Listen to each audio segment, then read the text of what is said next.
2022. By that point, my old house was already vacant. My family had sold it long ago, but I visited Verkhnaya Krynica at least once a year before it was occupied, and saw the house sitting abandoned, its garden overgrown. It was hardly surprising.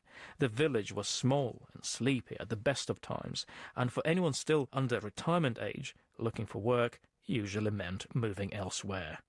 Before Russia attacked, Verkhnaya Krynica sat on the beautiful Kakhovka reservoir, which was so vast it stretched beyond the horizon. We used to call it the sea. It's where we went swimming in the summer and where visitors from across the region came in the winter to go ice fishing. One of my earliest memories is of local women singing Ukrainian folk songs as the sun was setting into the Kakhovka on a warm summer evening. Our orchard was a treasure trove. I remember selling apricots and pears by the bucket load to tourists travelling down the old road which links Moscow and Crimea and which runs past Verkhnaya Krynica. The village has now changed beyond recognition. The sea disappeared after the Kakhovka Dam was destroyed in June 2023, leading to devastating floods downstream. The road where I used to sell fruit is now used by tanks, not tourists. And yet, my old, previously abandoned home seemed, from the satellite pictures, to have turned into a hive of activity. To find out why, I tried reaching out to locals I still know, but getting answers was very difficult. Many have left, and those who stayed are afraid of speaking to the media. Frontline locations are particularly lawless places, where retribution from Russian forces can be swift and brutal. What used to be a peaceful, sleepy village has turned into a zone of fear. One acquaintance told me that locals preferred to stay indoors because of all the drones. "It's very dangerous here," I was told. "Our village has changed a lot, Vitaly."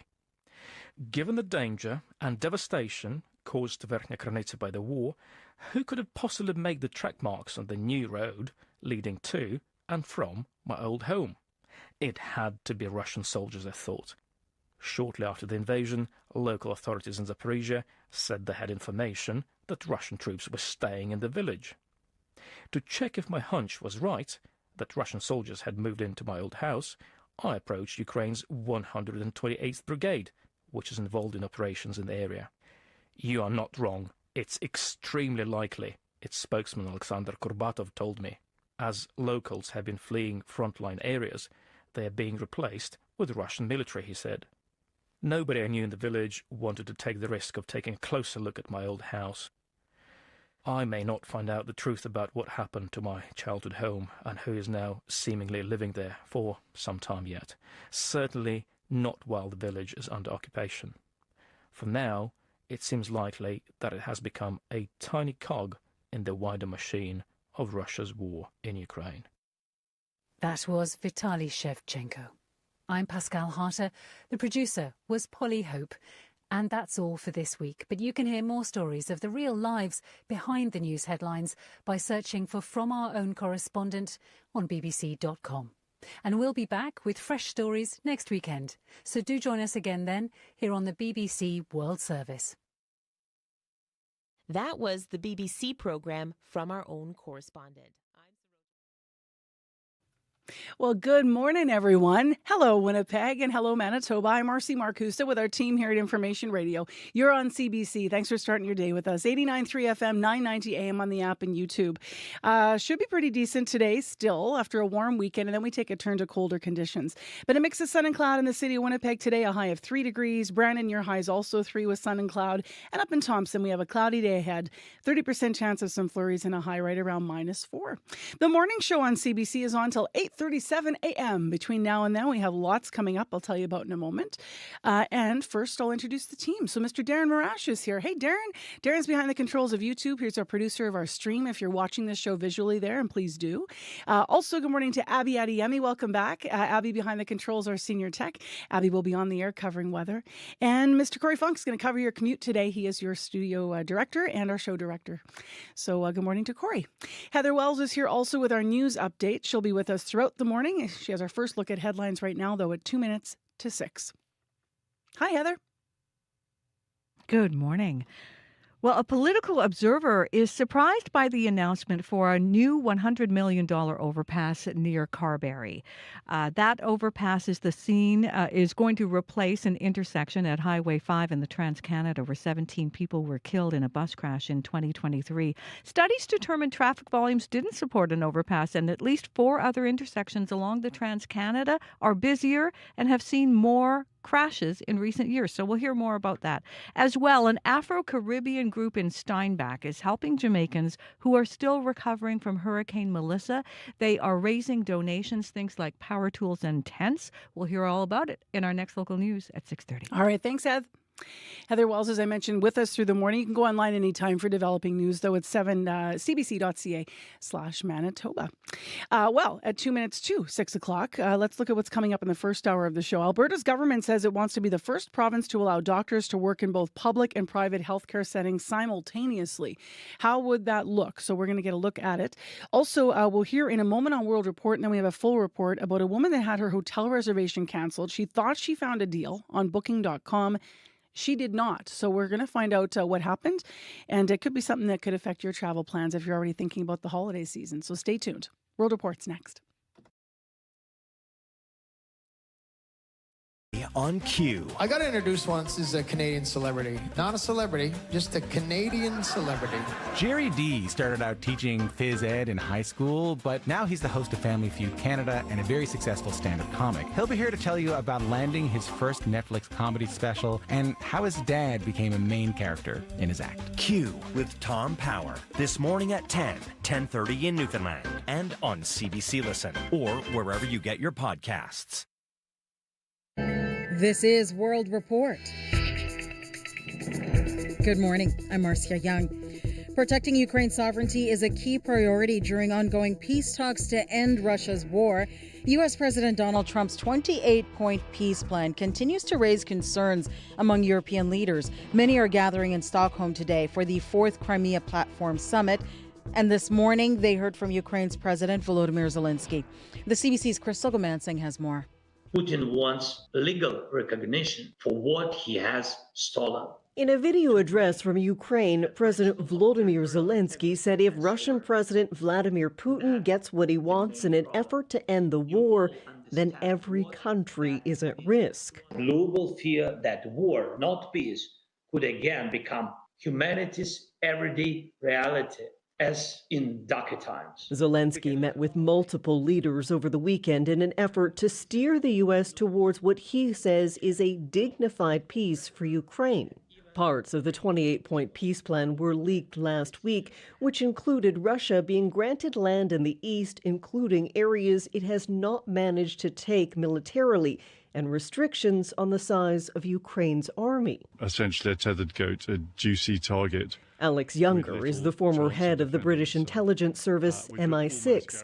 He says Ukraine clearly can't sign the deal floated last week, but is curious to see if there's enough there to allow all sides to move forward. The strength of the security guarantees is in exact proportion to Ukraine's willingness to make concessions. Following talks in Geneva this past weekend, a joint statement was released saying the two sides would continue to work together and drafted a refined peace framework. The Kremlin spokesperson Dmitry Peskov says Moscow has not received any information. Crystal Gomansing, CBC News, London. The Trump administration is about to add Venezuela's Cartel de los Soles to its list of foreign terrorist organizations, and that could have serious ramifications for Venezuelan President Nicolas Maduro. The United States says he is tied to the organization. The CBC's Willie Lowry is in our Washington bureau. And Willie, what do we know about this group, Cartel de los Soles? First, that it's not a cartel, at least in the way many might think. The term refers to military and government officials within the Venezuelan regime who are corrupt and involved in illegal activities. The name first surfaced in the early 1990s as a reference to the sons on the epaulets of high-ranking generals. The U.S. has long accused Venezuelan President Nicolas Maduro of corruption and views him as the leader of what it refers to as Cartel de los Soles. In a statement ahead of the foreign terrorist organization designation, Secretary of State Marco Rubio accused the cartel of being, quote, responsible for terrorist violence throughout our hemisphere as well as trafficking drugs into the United States and Europe. The designation allows the U.S. to block and seize assets, implement sanctions, and makes it more difficult for the group to operate. How the U.S. will decide who its members are remains to be seen. Maduro has denied any involvement in the drug trade, and in a statement, Venezuela rejected the terrorist designation, calling it ridiculous. There are reports Washington is getting ready to enter a new phase of operations in Venezuela. What can you tell us about that? President Donald Trump has publicly mused over the idea of regime change in Venezuela. He dispatched the world's largest aircraft carrier to the Caribbean and is said to have authorized covert CIA operations within the country. A report over the weekend suggests Washington is on the precipice of ramping up its actions. Trump, meanwhile, says he hasn't ruled out sending in the military. Since September, the U.S. has launched at least 21 strikes on alleged drug boats in the Caribbean, killing an estimated 83 people. Thank you, Willie. My pleasure. The CBC's Willie Lowry in Washington. Brazil's former president, Jair Bolsonaro, is back in jail, and some people in Sao Paulo are celebrating.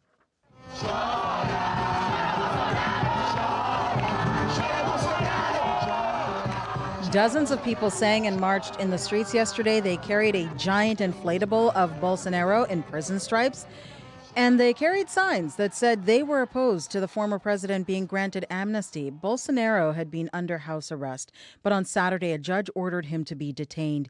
He had tampered with his ankle monitor. Bolsonaro told the court he was not trying to escape. He claimed he was hallucinating. There was a wire inside the monitor. A senior federal government source tells CBC News Prime Minister Mark Carney and Alberta Premier Danielle Smith are expected to sign an agreement on Alberta's energy sector on Thursday. But at this point, the source says that date is still subject to change. There is still plenty of pipeline opposition in British Columbia.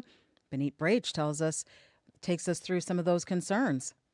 We have been very clear that we don't support this project. Definitive opposition from some of BC's coastal First Nations to an energy plan that could bring some tanker traffic on the northern BC coast, according to sources. Marilyn Slett is the president of the Coastal First Nations Great Bear Initiative, which represents 8 BC First Nations. This is our home. We rely upon a healthy ocean to sustain our way of life. She says it's been alarming to not be included in key conversations. The Alliance is calling on the federal government to uphold a tanker ban. Currently, oil tankers are banned from carrying more than 12,500 metric tons of crude oil or persistent oil products as cargo in BC's north coast. BC's Premier David Eby has also slammed the pipeline plan. He says it would jeopardize billions in economic activity and raise more environmental concerns. Prime Minister Mark Carney was asked about the pipeline at the G20 summit in Johannesburg. He says discussions are ongoing. There is a prospect of an agreement. It's not yet finalized. He says there is a commitment to make Canada less reliant on the U.S. and to reduce emissions from the oil sands. These projects are done in a way that benefit and have the full support of Indigenous peoples and are consistent with our climate goals. Meanwhile, Alberta Premier Danielle Smith says the two governments need to move with some urgency for energy development. Benit Brach, CBC News, Vancouver. Many parents have some tough financial decisions in the face of the high cost of living. Some families struggle to afford basic supplies. So one Halifax woman decided to try and help fill that gap. But as Carolyn Ray reports, she's finding the need is far greater than she ever expected. Lydia O'Regan stuffs diapers into a bag, sorting pile after pile. She's surrounded by shelves of diapers. Floor to ceiling, the room is stuffed. This is the Halifax Diaper Bank. It's also her bedroom. I am doing pickups and deliveries all day, every day when I'm not working my full-time job. O'Regan started the Halifax Diaper Bank just 3 months ago. She wanted to donate her own leftover supply, but couldn't give it to charities because the bags were open. So she came up with a solution modeled after a diaper bank in Toronto. She put a call out for donations on Facebook. Within days, it spiraled. I've heard of women using pillowcases and towels and just doing the best that they can to get to payday. Across the country, charities have heard a growing call for basic baby supplies. Statistics Canada says the cost of formula has gone up by 30% in the last 2 years alone. Rita Claire LeBlanc experienced the sticker shock of becoming a parent when she had her baby last year. While she could afford it, she knew many who couldn't. She spent the last months of her own mat leave delivering diapers to those who can't get to the diaper bank. Every mom, every parent deserves to be able to not have that added stress of where's your next sleeve of diapers coming from. O'Regan says they now help 5 families a day. They've given out thousands of diapers since they started this project, and they'll keep going as long as the requests keep coming. Carolyn Ray, CBC News, Halifax. Bollywood star Dharmendra has died. Prime Minister Narendra Modi says this marks the end of an era in Indian cinema. Mehbooba, Mehbooba. You're listening to music from the 1975 blockbuster Sholay.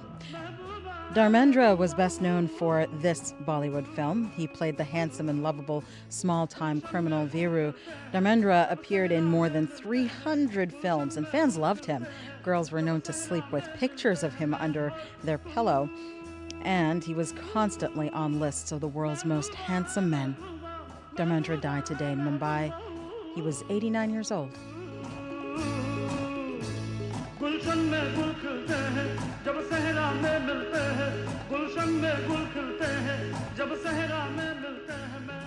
That is the latest national and international news from World Report. I'm Marcia Young.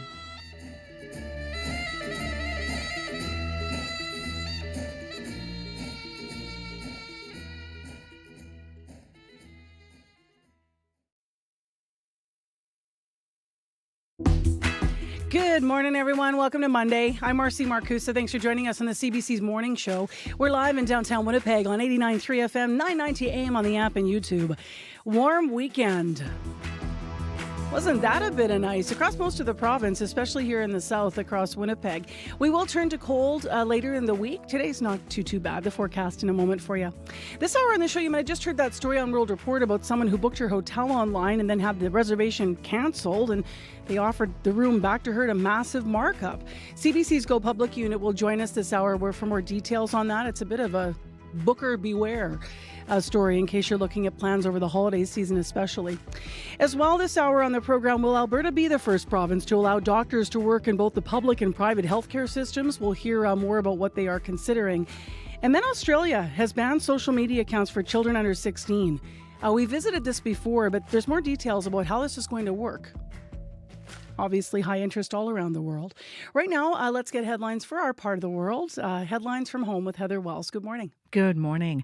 Well, rallying against a new detox facility in Winnipeg. More than 100 people outside the Manitoba legislature yesterday.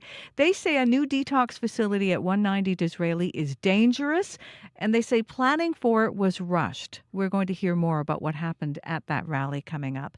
And a political observer surprised by the announcement for a new $100 million overpass near Carberry. That's where 17 people were killed in a bus crash in 2023. But studies have determined traffic volumes do not support an overpass for that area, and there are at least 4 other intersections along the Trans-Canada in Manitoba that are busier and have seen more crashes in recent years. We'll hear more in our next local news at 6:30. All right. Thank you, Heather. Thank you.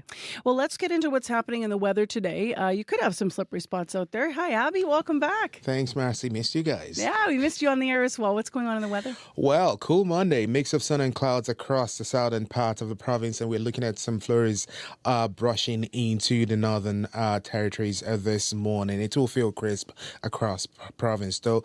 Clear skies we will see as we travel down south, and then more occasional, flakes of flurries for the north. We have light snow falling in Churchill as we speak at this time. In Winnipeg, -5 at the airport, and temps sitting around 0 at the Forks. It's clear in the city. We're heading for a high high near 3 degrees with light northerly breeze through the day, and then it's going to turn mainly cloudy with that very good chance of white stuff overnight. So you might be seeing some white stuff overnight into tomorrow morning. But for today, across the southern regions, similar pattern, mostly sitting between -2 degrees and 2 degrees this morning, while up north we're having light snow falling in Churchill at this time. But Winnipeg, we are at 0 at the Forks. I always love if people are watching you and I on YouTube and they catch our faces when you start talking about white stuff. Yeah. We're in the camp of like, like we get excited about it, Abby and I. Yeah, you know, sometimes the white stuff just makes things pop. I know. And then I get to wear my toque without taking it off because I'm sweating. And I don't know, I love winter. Then you get to brush the snow off the vehicle. And then you get to do the shuffle while you're at the bus stop. And then I know. Me and Abby like it. The list goes on. I know we're not included. I know we're not the majority, maybe, but and maybe I shouldn't be so excited about winter because, to be honest, I'm not the one who runs to work. So you're Corey Funk. Yeah. All right, what are you doing in the winter? You gonna bike? You gonna I run? was actually probably this week is where I'm going to make the transition actually with the snow coming. So I think I'm going to hang up the bike and then going to start running in. Yeah. So that must be for you. Obviously, you go through a navigation period at first to get your feet used to everything, right? Yeah. But I like running in the winter. It's like my favorite time to run. So it'll be great. Yeah, I'm really excited. I'm ready for the snow. How's the commute today? It's so far okay down south. Up north, if you're on the highways, pretty much between Thompson and Gillam or Thompson and Lynn Lake, I'm seeing covered conditions as well. There's actually a warning from the province around between Split Lake and Gillam to look out for caribou. Apparently there's a lot of caribou crossing around there right now. They just issued it on November 21st or so. So between Split Lake and Gillam, just heads up if you're on the highway there, might be caribou crossing. If you do see anything else though going on out there, you can give me a call on the CBC commuter line if you're walking, biking, driving. That number to call, 204-788-3093.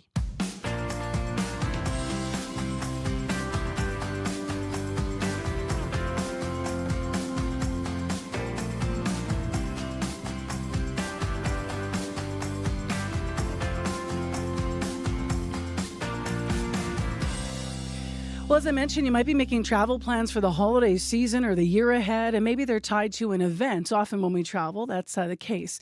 Next, a story that might have you being very careful about where you book your hotel. In case you missed this on World Report today, a Formula One race fan planned ahead for her family. She booked hotel rooms for next May. She used a credit card to lock in the Montreal accommodations, or so she thought. But Booking.com canceled her reservation. She says she was then offered the same room on the same dates for more than 3 times the price to go to the Formula One race. CBC's Yvette Brand and the Go Public unit dug into the story, and they looked at what it says when we hit, confirmed on a booking. How much does that actually mean? I spoke with Yvette Brand earlier. Good morning. Good morning, Marcy. So what happened here? Well, this all started as a dream of a Formula One themed family reunion for Erica Mann. And she's from Oakville, Ontario, and she's a Formula One fan. And so are her relatives, many of them flying in from the Netherlands to see the 2026 Montreal Grand Prix with her.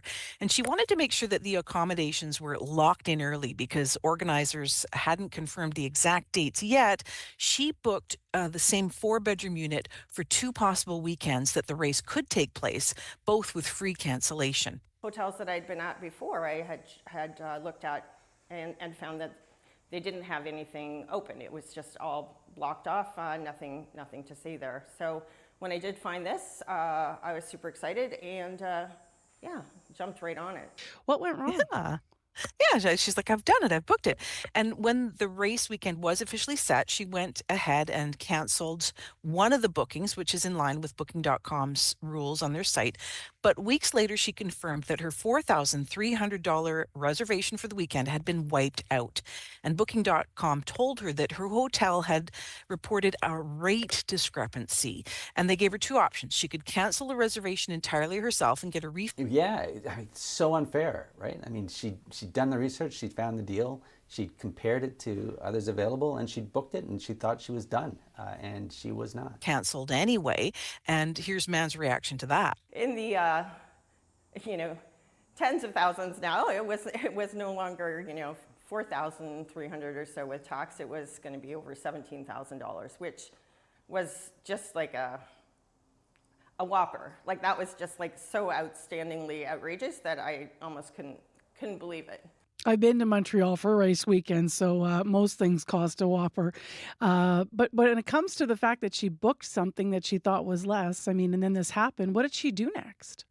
Well, she tried to fight it, right? Those airline tickets were booked, the race dates were set, and the Montreal hotel prices were climbing fast. So she told us she spent hours on hold, retelling the same story over and over again to Booking.com customer service. It felt like Groundhog Day, to be honest. It's just every time it was the same thing. You call in, you're on an immense hold, you talk to someone, you kind of tell the whole story over again. Did anyone help? No, both Booking.com and the hotel told her they would not honor her reservation. And the hotel told Go Public that a synchronization error with Booking.com's site had caused this issue. They said that their prices should have automatically updated to the so-called event pricing, and that's the higher rates during the Grand Prix event that was set for May 2026. The hotel said the issue only affected 2 units, which had briefly appeared on the site, and Man had booked one of them. But they also couldn't manually override those rates, they said. So they reviewed the case under their incorrect loading price clause in their user terms and conditions and sided with the hotel. So the traveler can complain, I guess, but what else can they do? Well, exactly. And that's what digital rights lawyer David Fewer says is the real issue here. And that's how these automated systems sort of leave consumers exposed. Yeah, it's so unfair, right? I mean, she'd done the research, she'd found the deal, she'd compared it to others available, and she'd booked it, and she thought she was done, and she was not. And, you know, he told us that these platforms and policies do give hotels and booking sites all the power and travelers very little protection if there's a price surge or even if there's a mistake. Oh, no, it's a weak position. 100% it's a weak position. Our consumer protection laws are not great. Contract law is not consumer protection law. It's just not built with that model in mind. So the hotel's explanation, as you said, that this was just a quote pricing error, does that hold up? Well, Fewer is not convinced. Like, it's not like they missed the decimal point, right? They gave you the hotel for $1 instead of $1,000. This is something else. This is something where I think consumers should get the benefit of the law. And he says, you know, it's not like a simple typo. You know, this is a result of a dynamic pricing system that changes when demand spikes, and that, he says, shifts the risk entirely onto consumers. What did Booking.com and the hotel do after Go Public started asking questions about it?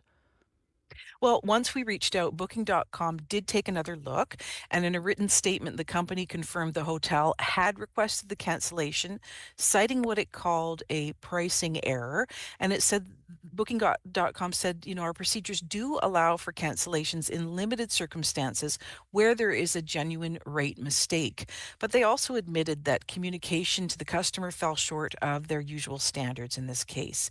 And after our questions, they told Man that they would honor her original booking and cover the difference in price after her stay, meaning she does keep that same 4-bedroom unit at no extra cost. Okay. So, I mean, after some action, they made it right, but only also after Go Public and CBC got involved.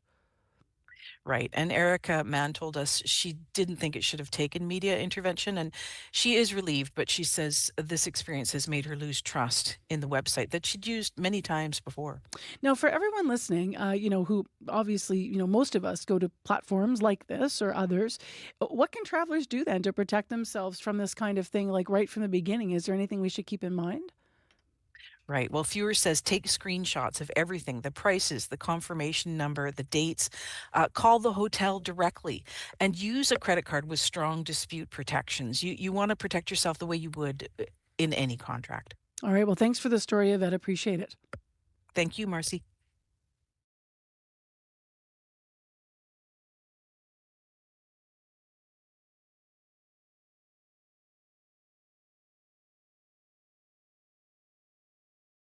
That was my earlier conversation with Yvette Brend of CBC's Go Public team. If you have a consumer story where you feel you've been wronged, you can contact the Go Public team at simply gopublic@cbc.ca. It's an honor to have you at the White House. The stories that matter. The opportunity is in the partnership. As they happen. There are some places that are never for sale. And what they mean to you. But never say never. Never say never. For news you can trust, stay with CBC News. 6:22 a.m. is the time right now. 0 in Winnipeg downtown. It's clear, -5 at the airport. So a little bit of a difference there.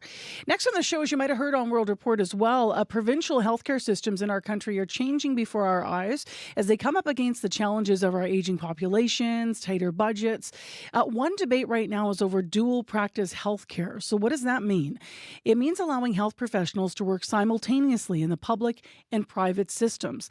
Alberta government wants to be the first to try this. Premier Danielle Smith confirmed that in a video posted to social media last week. This greatly benefits everyone on surgical wait lists, and here's how. Those who are able and want to can pay for the entire cost of their surgery or have it paid through employer insurance plans. They will be able to have their surgery performed in the off hours and come off the public wait list at no extra cost to taxpayers. That means everyone on the public wait list moves up in the queue so that they also get their publicly insured surgery done quicker than they otherwise would. And surgeons and other specialists remain in the public system, but are happier because they get to perform more surgeries should they want to. For more on how this could or would work, Rebecca Graff McRae is with us. She's a specialist on public health with Parkland Institute, which is a nonpartisan research center. Good morning. Good morning. How are you? I'm well. So I've had this conversation a number of times over the years. It usually ends with this is a slippery slope, and why would healthcare providers stay in the public system if they could make more in private?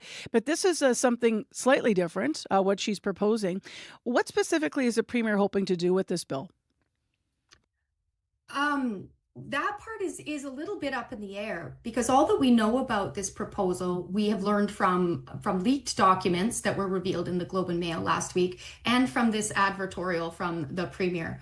But what we do know is that her intention is to establish a two-tiered healthcare system in Alberta by allowing this dual practice model, which means billing patients out of pocket for working in the private sector while billing the public purse while they're working in public hospitals and public ORs.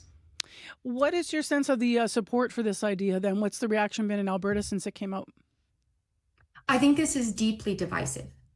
Deeply divisive. Firstly, because this cuts to the very core of our healthcare system, which is centered around the idea that access is based on medical need and not on the ability to pay. So I think that should be concerning for every Canadian right now.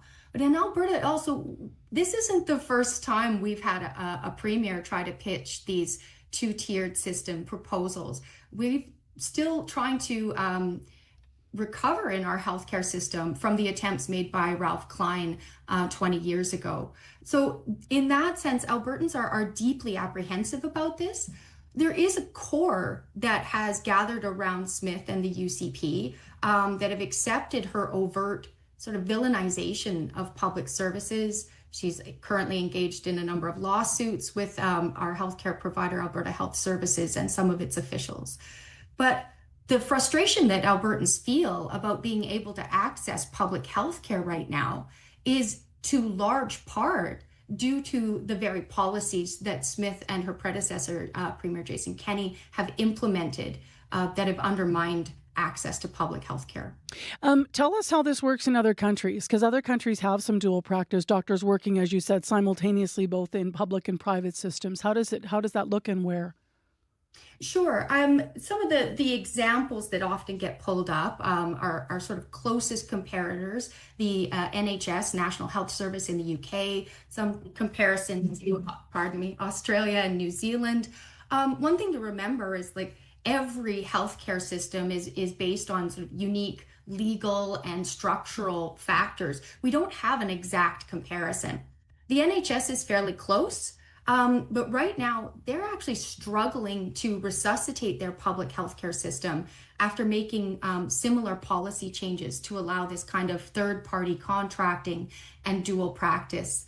Where it does work slightly better is where these systems have structured around including safeguards for the public system to prevent that sort of cannibalization.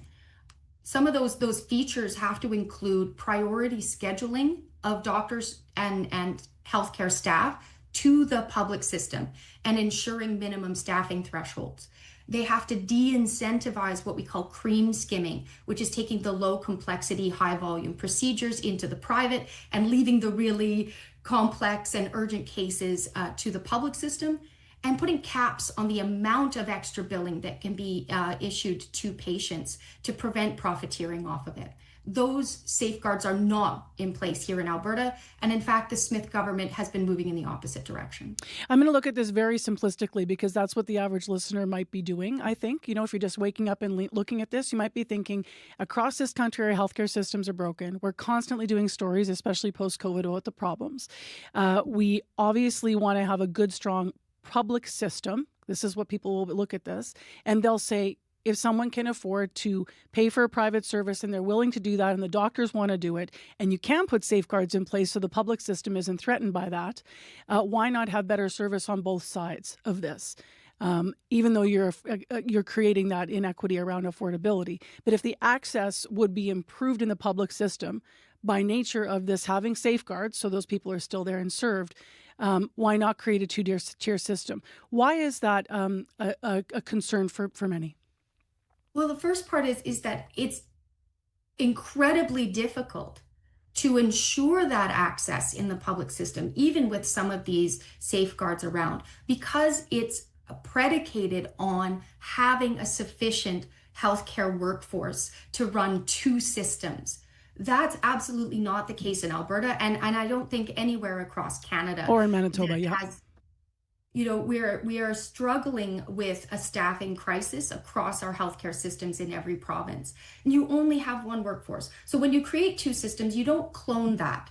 So let's think this through. Like when you have an anesthetist or an anesthesiologist that's scheduled for shifts in this private surgical facility, that leaves their colleagues in the public system shorthanded. And at the same time, they're now trying to address emergency cases, more complex cases, and suddenly they do have fewer staff and fewer resources. That's where that negative feedback loop gets triggered. So the staff in the public system are now overloaded, they're burnt out, and they're more willing to then take additional shifts into that private system or to leave the profession entirely altogether, which is what we're seeing now. Rebecca, thank you for your analysis. Appreciate your time on this today. Thank you so much. That's Rebecca Graff-McRae, specialist on public health with Parkland Institute, which is a think tank. She was in Edmonton. You'll hear more on World Report, and please weigh in 788-3205. Your news is next. This is CBC News. Good morning. I'm Heather Wells in Winnipeg. At 6:30, it is 0. This is where reality begins to be felt in Winnipeg. After that gorgeous day yesterday, even the day before, 10 degrees. Today's high, 3, under a mix of sun and clouds. A water main break has shut off all water to Seven Oaks Hospital. Flooding was found in that hospital's basement Saturday evening. Dialysis patients at Seven Oaks are now having their appointments moved to other sites as the hospital deals with that shutdown of water. Urgent care at Seven Oaks is still open.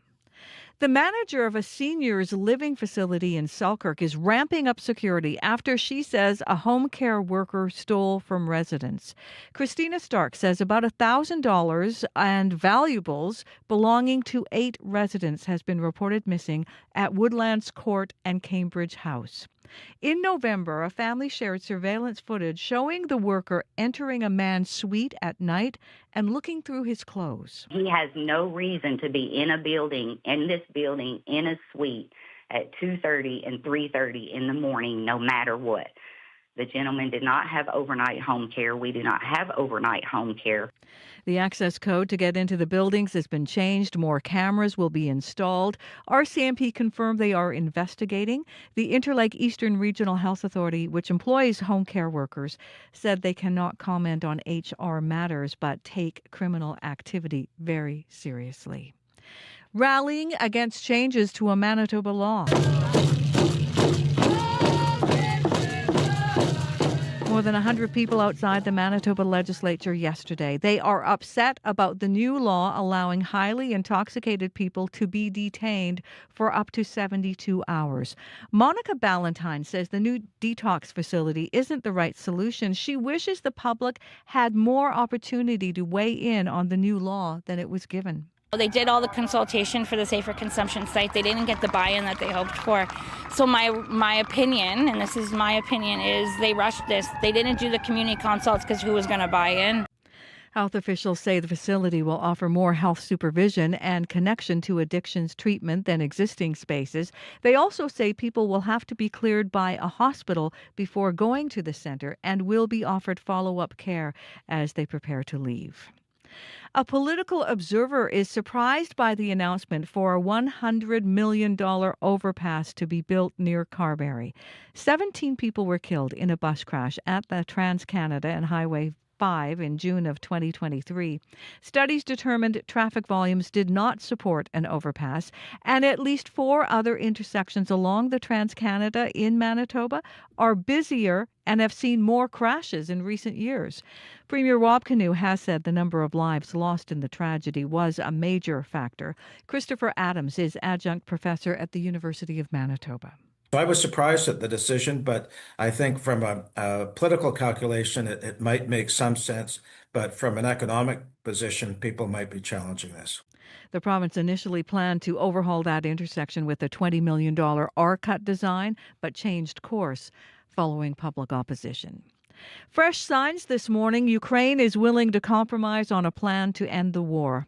President Volodymyr Zelensky spoke by video link this morning to a summit in Sweden using language suggesting flexibility. Of course, we all continue working with partners, especially the United States, and look for compromises that strengthen but not weaken us. American and Ukrainian diplomats held talks over the weekend, the goal to relaunch a peace process with Russia.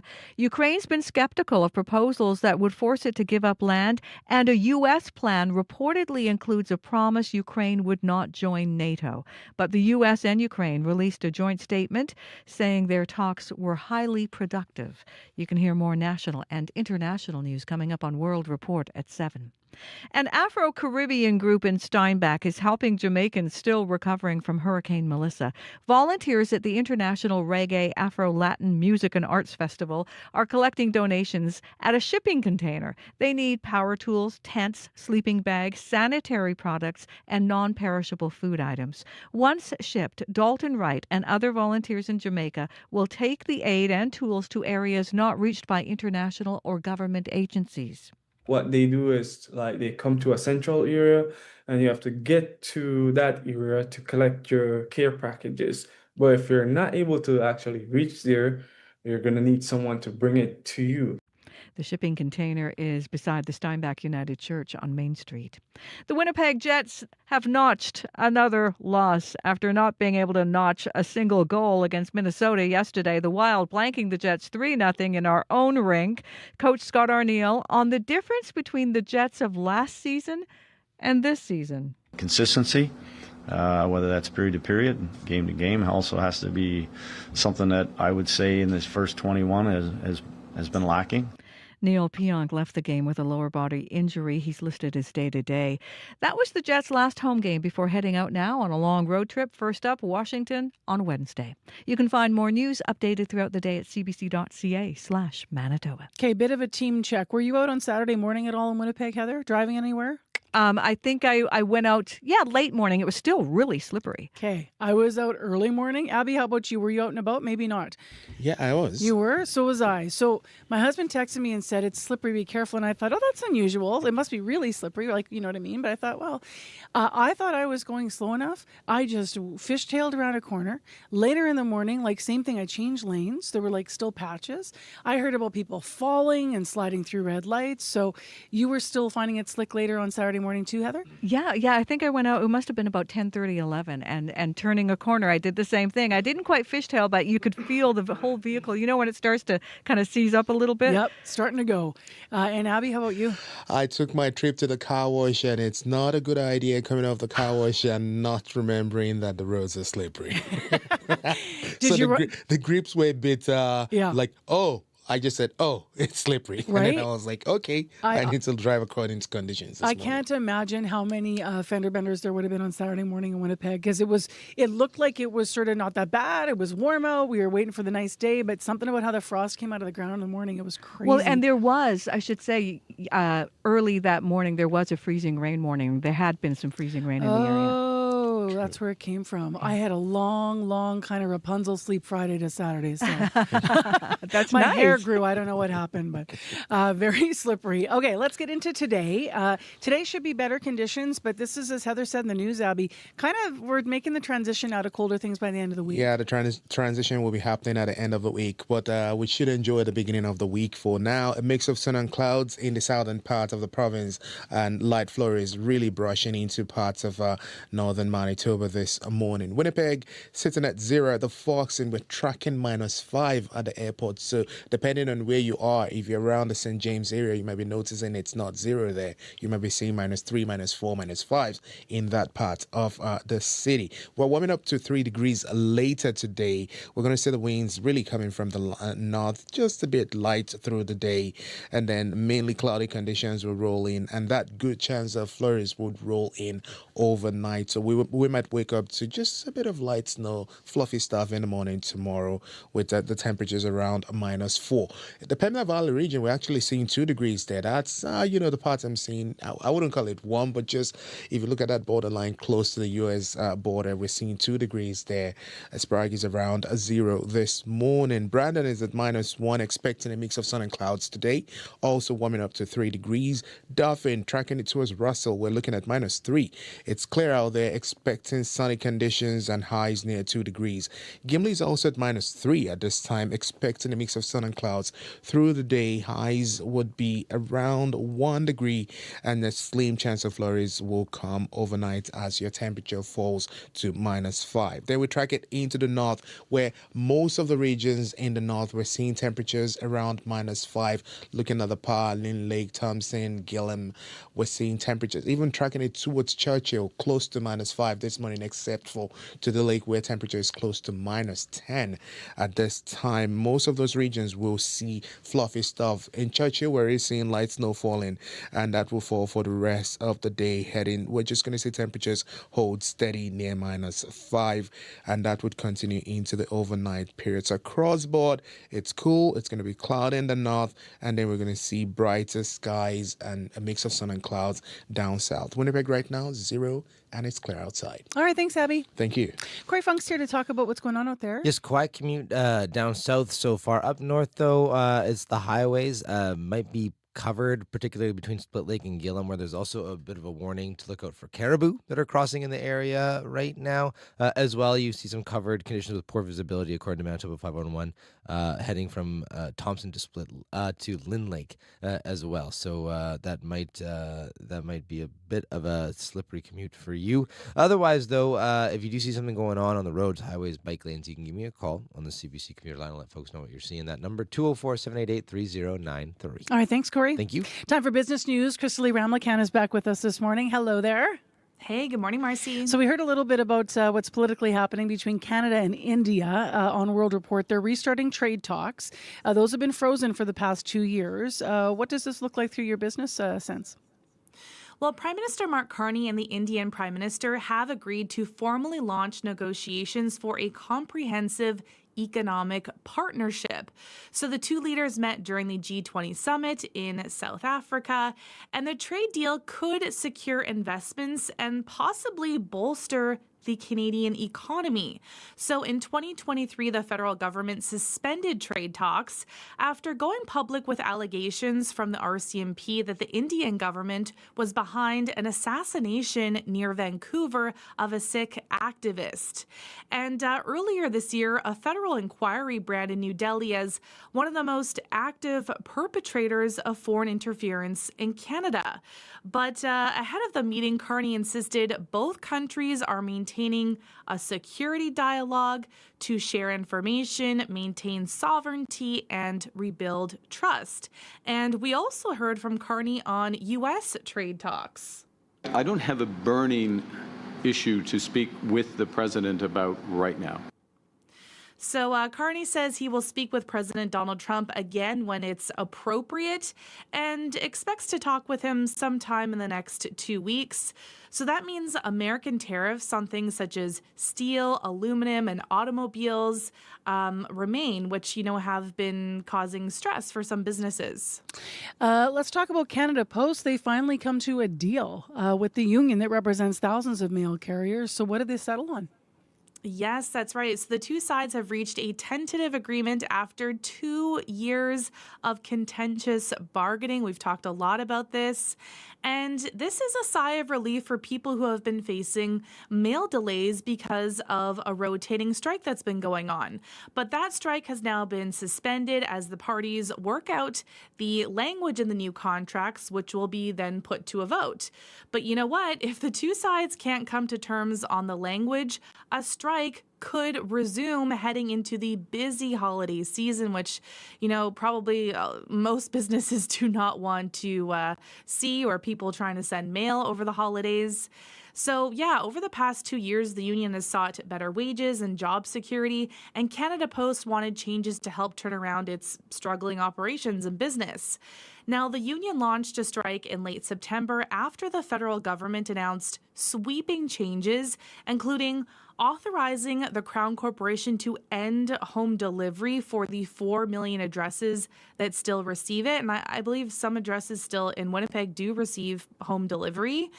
And the government's plan also includes lifting a moratorium on closing rural post offices, which covers almost 4,000 locations. And this deal comes as Canada Post just reported the steepest quarterly loss in its history. And finally, there was some box office magic over the weekend. Yes, that's right. So fans flew to the theaters this weekend for this sequel.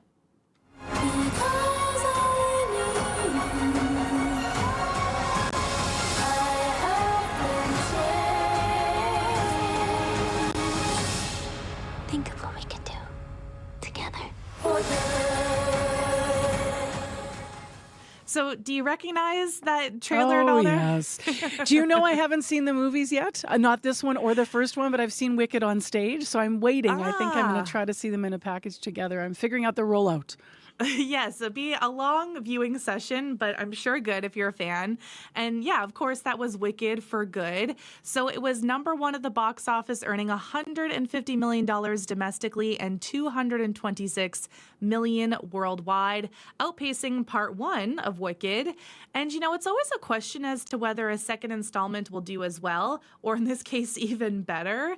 So the two films have definitely created a cultural phenomenon. There's been so much with the promo on social media, and and Ariana Grande and Cynthia Erivo, and their crying and their friendship and all that. And the musical is the second highest domestic opener of the year, behind a Minecraft movie. And this is a good sign for Hollywood, which is coming off a historically slow October. So, and there could be even more success to come with the new Avatar movie, the SpongeBob movie, a reboot of Anaconda, and The Housemaid, which is a psychological thriller starring the somewhat controversial Sydney Sweeney. All those movies are coming out this year. All right, Christy, thanks very much. Okay, thanks, Marcy. And for those of you that have never seen Wicked, it's really just built on also a fantastic story. Christy Ramlakan with the Business News.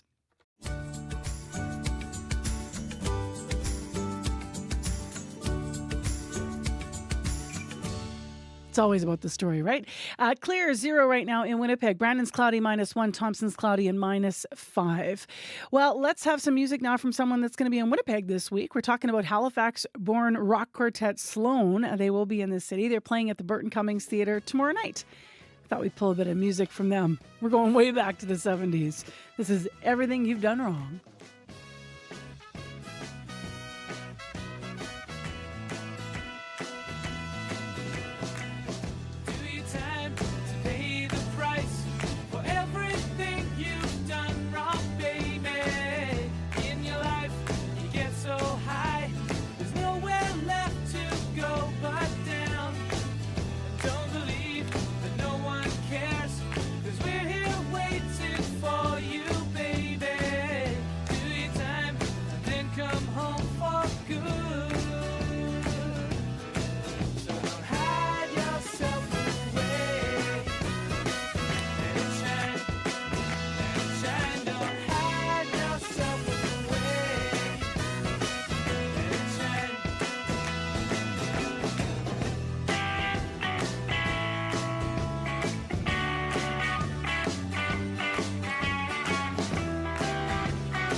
The team is laughing their heads off at me because I introed that song is from the 70s because that's the vibe it always had, so I never looked it up.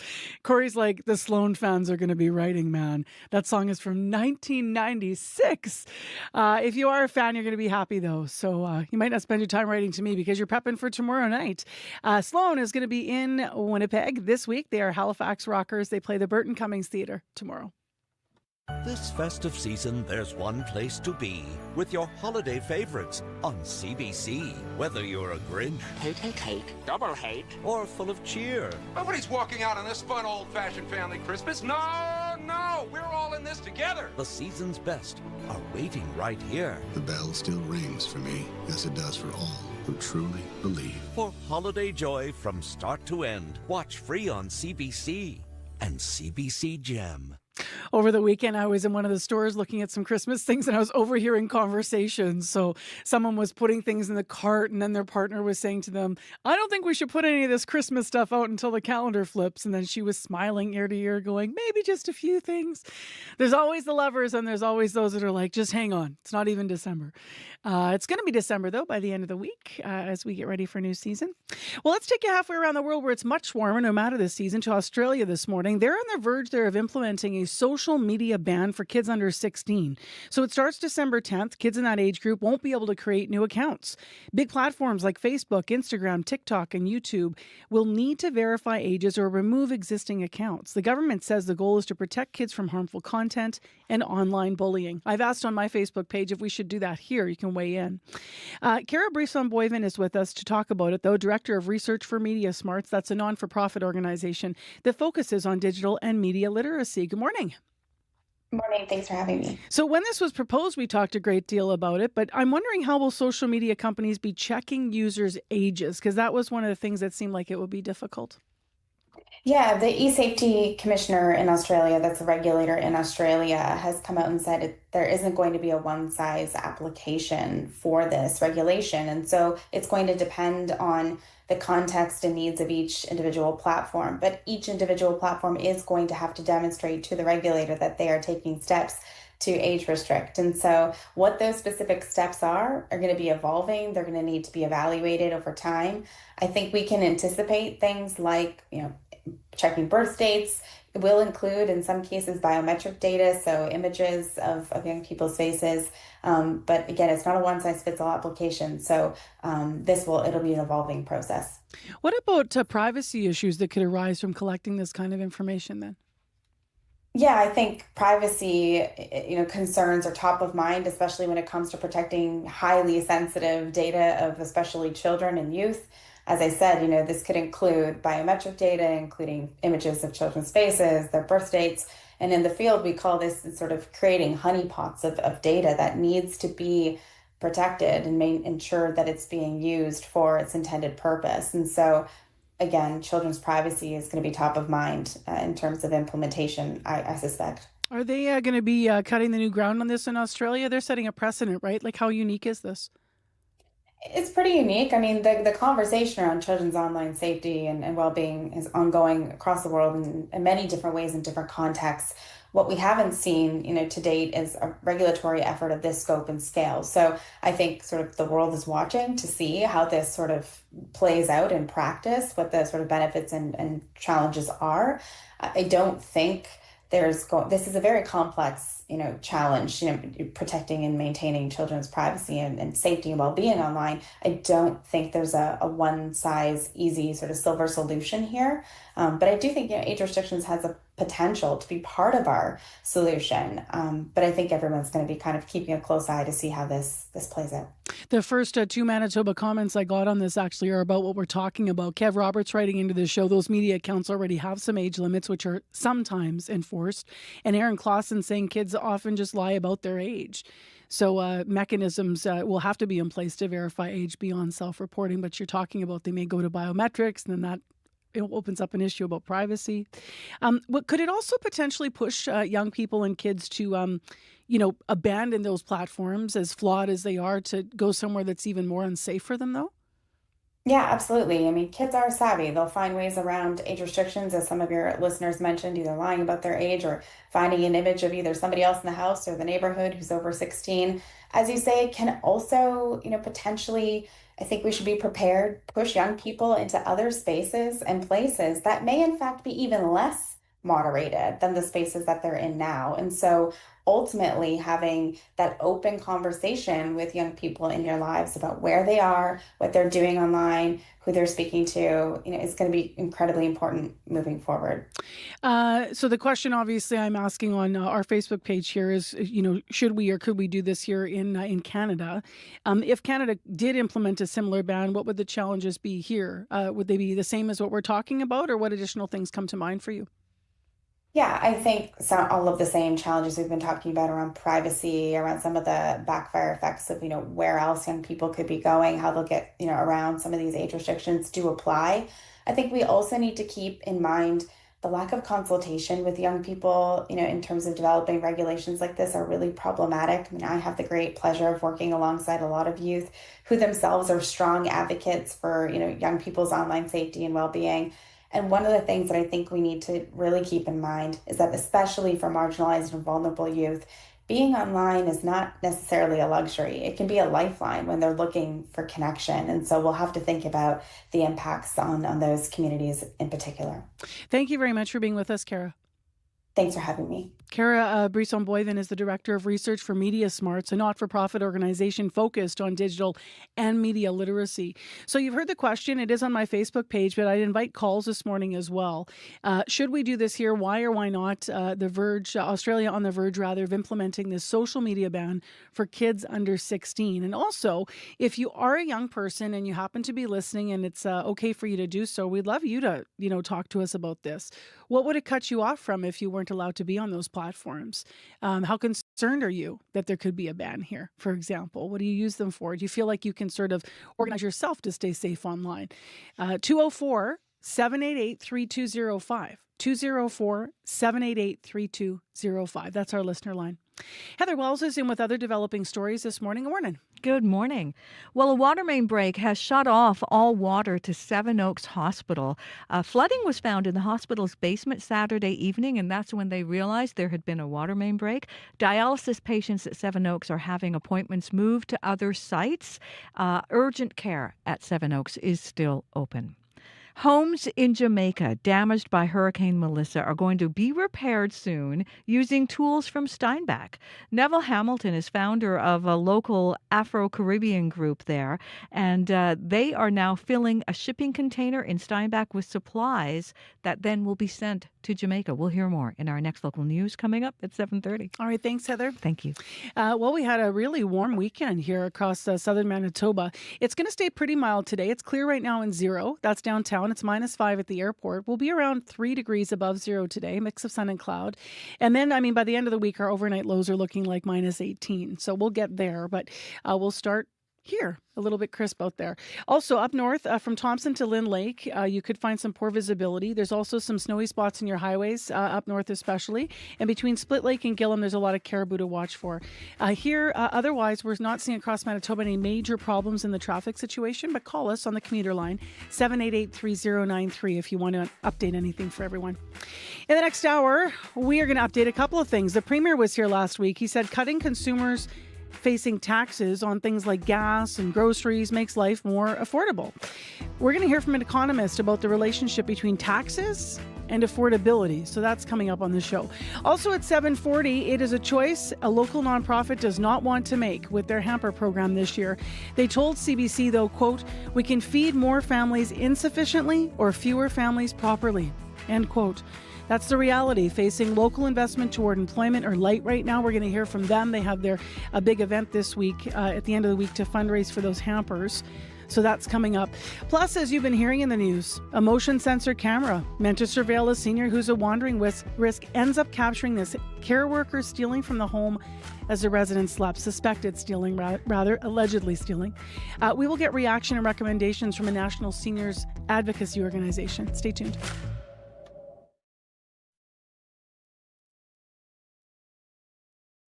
Everybody knows a turkey and some mistletoe help to make the season bright. But singing along to Yuletide classics and new holiday favorites is what really makes the holly jolly. CBC Music unwraps the gift of holiday playlists to get you into the festive spirit. From pop to jazz, gospel, folk, blues, classical, country, and so many more. Now available on the CBC Listen app. This is World Report. Good morning. I'm Marcia Young.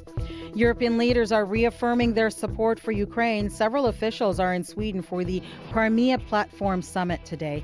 The U.S. peace plan has taken over much of the agenda. The 28 points in that plan are also at the center of ongoing negotiations in Geneva. It includes a call for Ukraine to surrender territory to Russia and limit its military capabilities. The CBC's Briar Stewart joins me now from London. And Briar, after a flurry of activity over the past few days, do these negotiations feel any different? Well, it does feel different just because of how this plan was rolled out, these 28 points. The U.S. said it was involved in all of these discussions, despite some, ensuing confusion. But basically, I mean, this is a proposal that Ukrainians really thought was tantamount to asking them to surrender. Not only would it give Russia Ukrainian land, but it would call for the recognition, the international recognition of that land belonging to Moscow. This was putting Ukraine in a very, very difficult position. But I should say, since then, the U.S. has sort of walked back and softened some of this language. The Trump administration had set a Thursday deadline for Ukraine to agree. Now you have U.S. officials saying that deadline isn't really set in stone and that they're making progress. What I would say is, despite that negotiations are continuing, it's not at all clear how the U.S. and with Europe's assistance would be able to get both sides to agree to a workable deal, given that we have to remember up to this point, Russia has refused to even agree to a 30-day ceasefire, which the Trump administration had really been pushing for. Ukrainian President Volodymyr Zelensky is calling this a critical moment for his country. Why is that? Well, I think it is very critical. You have Ukraine under a lot of pressure on the battlefield. And of course, there is internal political pressure on Zelensky and on his government because of a corruption scandal that has really been dominating headlines in Ukraine for a number of days. And I think we can't, really overstate how difficult the situation is on the battlefield because Russia is continuing to claw away Ukrainian land. I mean, they're not making huge, large, dramatic advances, but they're continuing to gain ground. And Ukraine has a very difficult problem with manpower. So they are under a lot of pressure. And I think the big question is just what kind of pressure comes from Washington. Thank you, Briar. You're welcome. The CBC's Briar Stewart in London. An al-Qaeda-backed militant group is blocking oil tankers from reaching Mali's capital. It's been happening for 2 months now. There are long lines at gas stations and schools have been forced to close. The group is also carrying out violent attacks in Mali and thousands of people are fleeing to neighboring Mauritania. Freelance reporter Caitlin Kelly went to the border. Fatoumata pours tea in her new makeshift home. A simple shelter of cloth tied between 2 sticks in the Mauritanian desert. Fatoumata's family is among nearly 3,000 people who fled neighboring Mali in the past 3 weeks. As fighting intensifies between militant groups, the Malian army and its Russian allies. We were forced to leave without anything, says Fatoumata's daughter, Fadi, using only her first name because she fears for her safety. She says the al-Qaeda-linked militant group Jainim gave them and others in their village 72 hours to leave or be treated as enemies. The group is also setting up blockades, preventing the movement of fuel and paralyzing daily life across the country. Mali has been fighting an insurgency for over a decade. In 2021, a military junta took power and ordered French and UN troops to leave. Experts say that allowed armed groups to expand in rural areas. Mali now leans heavily on Russian forces known as Africa Corps, which is also accused of human rights abuses. Sukru Jansizolu is with the UN Refugee Agency in Mauritania. So this situation, what's going on in Mali, will worsen. We will see more and more of those people are coming. Many here describe living in constant fear, trapped between 2 forces accused of abuses and nowhere feeling truly safe. Caitlin Kelly for CBC News, Fassala, Mauritania. A South Korean man has been sentenced to life in prison for sexually exploiting and abusing more than 200 women. The 33-year-old ran an online blackmail ring. It targeted people who shared sexually suggestive content. He threatened to expose them unless they recruited others to share similar content. He also raped or assaulted 16 victims, including 14 minors, and recorded videos of the assaults. The case raised public concern in South Korea over sexual violence enabled by digital technologies. The Seoul court says the severity of these crimes constitute permanent isolation from society. Ontario Premier Doug Ford and his government are under pressure to launch a delayed review of the Greenbelt. As Sean Jefford reports, the review of the protected land is required by law, and it was supposed to have started in February. I'll be reversing the changes we made and won't make any changes to the Greenbelt in the future. Ontario Premier Doug Ford apologizing after reversing course on his bid to open the Greenbelt for development. Just over 2 years later, critics are accusing his government of dragging its feet on a review of the protected land outside of the Greater Toronto Area. The law that created the Greenbelt requires a major reassessment every decade. Environmental Defense's Phil Poffin. Premier Ford promised in crystal clear language that his government won't make any changes to protection for any current Greenbelt land in the future. Ontario Nature's Tony Morris says the review must strengthen protections for the zone. The Greenbelt, when it was originally created, was never intended to be frozen in time. That's why the review was built in. Context change, the economy's changed, the environment's changing. The Greenbelt has been the subject of controversy for the Ford government since 2022, when it announced it would swap pieces of land from the protected area for development. Reports from a pair of legislative watchdogs found that the process to select lands was rushed and favored certain developers. And the RCMP are looking into the land swap. Ontario NDP environment critic Peter Tabbins says that's the reason why he thinks the review has been delayed. It puts them in a bad light and also reminds people that this is a government under police investigation. Municipal Affairs Minister Rob Flack's office did not respond to a request for comment. Sean Jeffords, CBC News, Toronto. A Formula One race fan is raising a red flag over a popular travel booking website. A woman says she booked her family into a Montreal hotel, but she ended up having her reservation canceled. She says Booking.com told her there was a pricing mistake. But a CBC Go Public investigation found that meant the price quadrupled weeks after the booking was confirmed. Yvette Brand has the story. The roar of the race shared with family, some coming from the Netherlands. That was Erica Mann's goal. She was in a race to get a room at a Montreal hotel near the Formula One site before prices took off. When I did find this, I was super excited and jumped right on it. But that excitement was short-lived. Weeks after booking accommodations for $4,300, her reservation was canceled by Booking.com. The hotel told her that price was an error. That's because special event pricing, higher rates during peak demand, was supposed to have kicked in. So she could have the room she'd reserved, but only if she agreed to pay 4 times what she originally confirmed. Which was just like a whopper. Like that was just like so outstandingly outrageous that I almost couldn't believe it. Mann spent hours on hold fighting to keep her booking, but both the hotel and the booking site refused to honor the original price.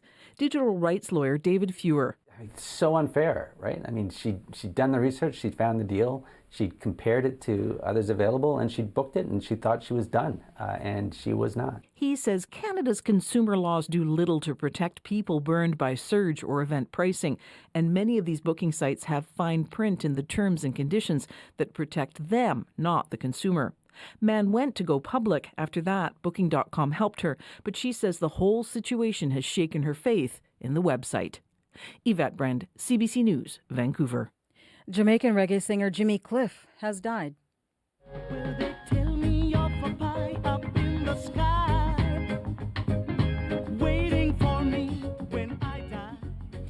Cliff was one of the few musicians to be awarded the Jamaican Order of Merit. His voice helped make reggae a global phenomenon. And in 1972, Cliff took a lead acting role in the crime drama The Harder They Come. It is now considered to be one of Jamaica's most influential films.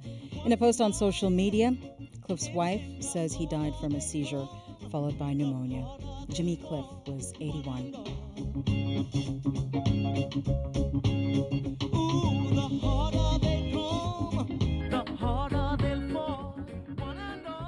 That is the latest national and international news from World Report. I'm Marcia Young. Trying to keep me down, trying to drive me underground.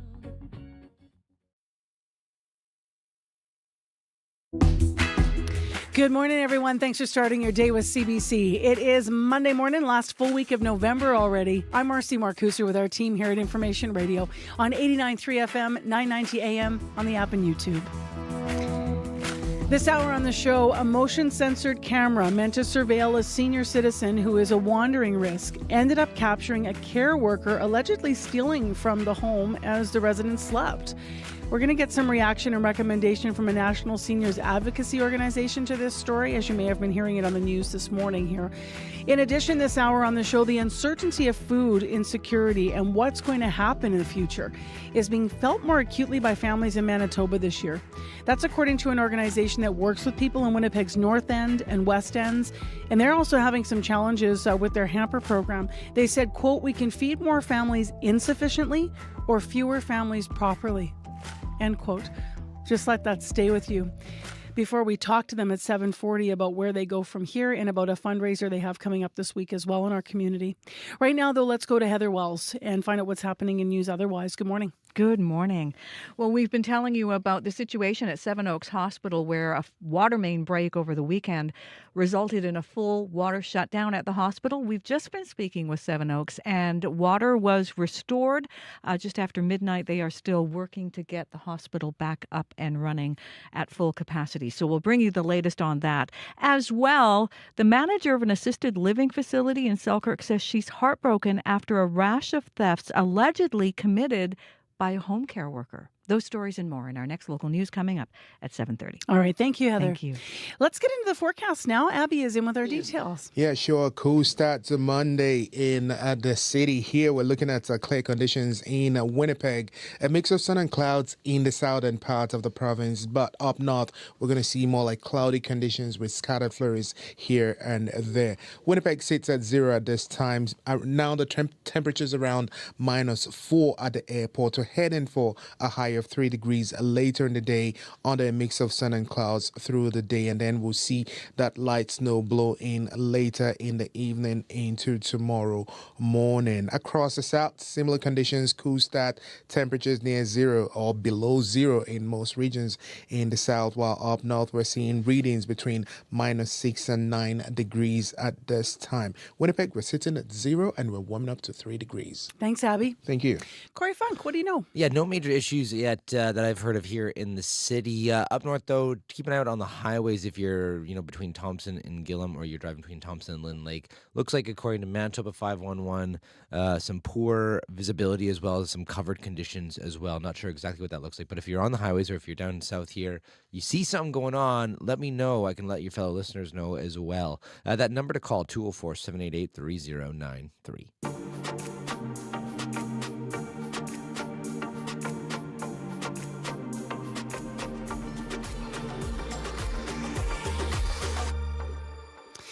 Well, up next on the show, last week when Premier Rob Canoe was here, he was in studio talking about the throne speech and also about some things moving forward that we learn more about, for example, around cost-cutting measures for Manitoba families.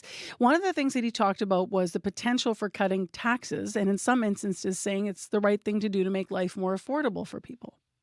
The provincial government can't do everything, right? Like you can consider removing the PST from grocery store bills. Is that where we're leaning? Is that where we're going? You'll see the specific details on budget day. Is that something you're considering? Well, I think when we look at the gas tax cut, that put money in people's pockets. That stopped runaway inflation in Manitoba. So, my left-wing economics profs are not going to like this, the fact that I was their student 20 years ago or whatever, but the reality is you cut consumer-facing tax, it helps people. So we couldn't find one of his, quote, left-wing economics profs, but Jesse Hager is with us this morning. He has some thoughts on Canoe's approach to taxation and affordability and that preview of what may be in the budget. He's an associate professor of economics and labor studies over at the University of Manitoba and does identify as being, he said, on the left side of the political spectrum. Good morning. Good morning. So let's just walk through this because what do you make of Canoe's statement, first of all, that cutting consumer-facing taxes naturally makes life more affordable for people? Yeah, it was really interesting to hear that comment and the reference to our economics department here. I think the Premier may have taken a class with a close colleague of mine, the late John Loxley. Some of your listeners may be familiar with John's work. He did a lot of work with Indigenous communities in Manitoba, advocating for children in care. And we do have a group here, which is, we consider ourselves a group of critical economists in the Economics and Society program. And we did chat about the Premier's comment, and we definitely do have some thoughts about that. I think when you hear about cutting taxes to help people, Sure, if people are in need and you give them some more money, that's going to help. But I think the most important thing to remember is that when you cut taxes, you're going to help some people a lot more than others. You heard the Premier talk about the cut to the gas tax, for example. Well, that helped people who bought a lot of gas. A lot of money went to businesses, corporations with large fleets of trucks, and they got a benefit from that. People who took the bus didn't get a benefit. So I think you have to remember that, yes, giving people money helps, but when you cut taxes, you're often giving money to the people who may need it the least. Does it help curb inflation? I mean, is that too simplistic of a question? Cutting consumer-facing taxes does help curb inflation? It did affect the inflation rate. That's completely true. When the price of something goes down, and it's part of the calculation of inflation, that inflation rate's going to go down.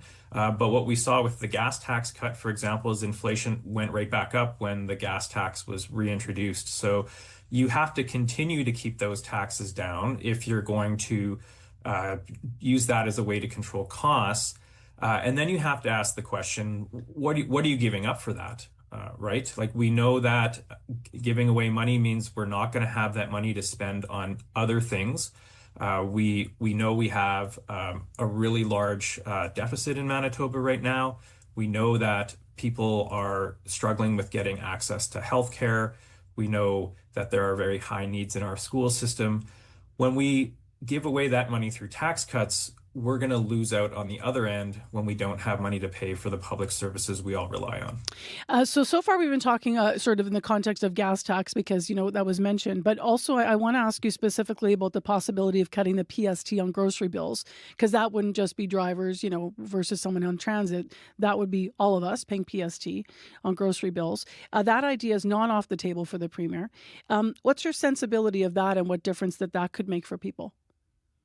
Yeah, that was a really interesting comment to me. If we look at how the PST works, the PST already is not applied to basic groceries. So I'm curious what the Premier is talking about there.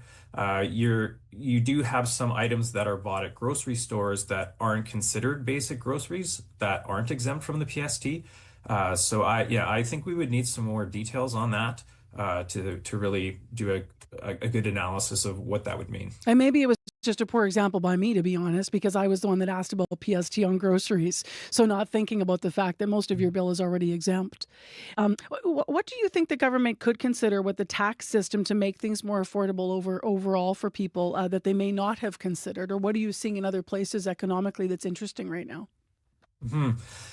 Yes, I'm part of a group that's done some research through the Canadian Centre for Policy Alternatives, and we've examined this issue in quite a bit of detail.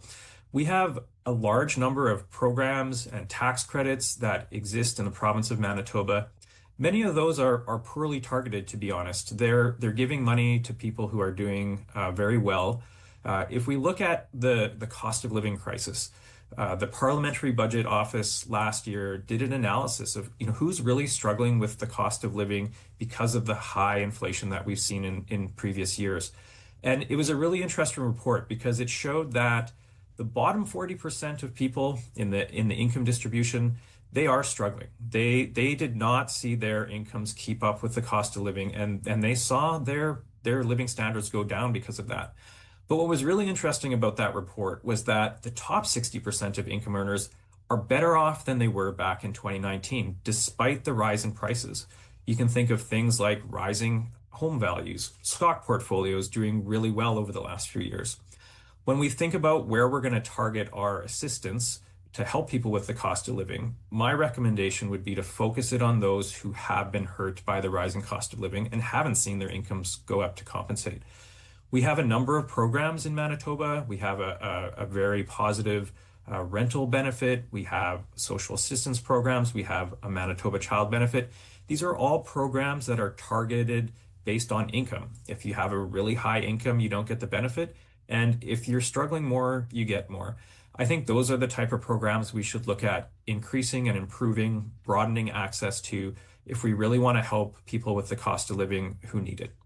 Thank you very much for weighing in this morning. We will obviously have some time to wait before they put their budget out, but appreciate you being here off the Premier's comments last week. It's my pleasure. Thanks for having me. That's Jesse Hager with us live via Zoom this morning, Assistant Professor of Economics and Labor Studies at the University of Manitoba. And if you want to see the full interview, by the way, with the Premier, in case you missed it, you can always find that online on our CBC Listen Hub. We carry a world of information in our pockets because we want to know. Breaking news that shapes our world. Staying on top of stories around the globe. And connected close to home. It's news you can trust. Delivered when you want and where you want. On Canada's News app. Now with CBC Radio 1. Local and live. Download the CBC News app for free.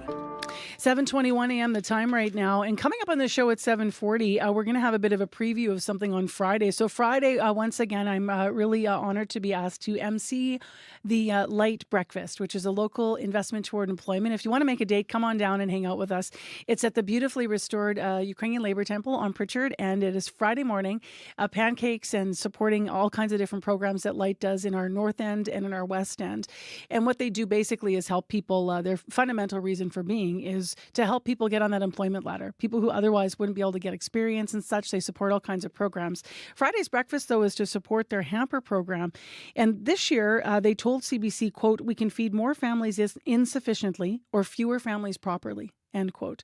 And that's really saying something, speaking of the needs out there and how they're growing, and also the how far the dollar goes for these organizations making hampers. So we're going to hear more from Light actually this morning about that situation. And that's coming up at about right after your news at 7:30. Right now, though, we have music, and if you don't have a ticket to this show, then at least we'll be able to give you a bit of it on the radio, because Regina-based alt-rock group Fox Warren is playing a sold-out show on Wednesday at the Park Theatre in Winnipeg. Maybe not surprising, since their name is inspired by a Western Manitoba town. This is from their latest album. This is Fox Warren on CBC, and Andy Schaaf with Deadhead.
That's fun, huh?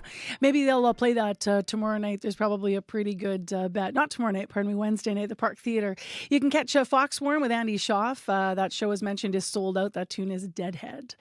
Let's get to morning sports on your Monday, and we'll start with curling. Scott Regehr, good morning. Hey, Marcy. Big upset at the Canadian Olympic trials. Oh, I'll say Kayla Skrillik edging Rachel Homan last night, 8-7. So this is the first time in more than a year Homan has fallen to a Canadian opponent. The Ottawa skip had reeled off 32 straight victories against teams from this country. So, yeah, a major upset for Calgary-based Skrillex. We're on the winning board, finally. We're like, please don't go over the trial. It's a really good confidence builder win. I think the best confidence builder we could have, but like we can't just beat Homan and then lose the rest of our games. So it's a long week. We're taking it one shot, one game at a time, and that really, really helped, especially against Rachel. So Skrillex's win last night, Marcy, was her first of the tournament, which runs for the next week in Halifax and culminates with Canada's women's and men's Olympic teams being decided. Right now, Gimli's Carrie Anderson's the only undefeated skip left in the women's draw at 3-0. Meanwhile, Winnipeg's Caitlin Laws is at 2-1, and fellow Winnipegger Kate Cameron still winless, 0-3. In the men's side of things, Matt Dunstone, curling out of Winnipeg right now, he is 2-0, while Winnipeg's Jordan McDonald sits at 0-2. So you can read much more on the Roar of the Rings up on our website this morning. Let's go to hockey. The Jets fell to Minnesota. No roaring there. Nope. They fell to a team they usually have their way against in the Wild. Before yesterday's contest, Marcy, Winnipeg had prevailed in the 9 previous contests between those sides. Winnipeg coach Scott Arniel was asked to explain a 3-0 defeat yesterday that now has his team on the outside of the playoffs. Let's start with injuries, all right? Let's start with injuries. Let's not sugarcoat it. We've been getting hammered here, and we got hammered again tonight. Consistency, whether that's period to period, game to game, also has to be something that I would say has been lacking. We always took a lot of pride in staying in and winning one-goal games. Right now, that's not happening. You heard Arniel mention the injuries. The Jets played most of yesterday's game without the services of defenseman Neil Pionk, who suffered a lower body injury. He's said to be day-to-day. But add Pionk's name to the wounded of Hayden Fleury, Connor Hellebuck.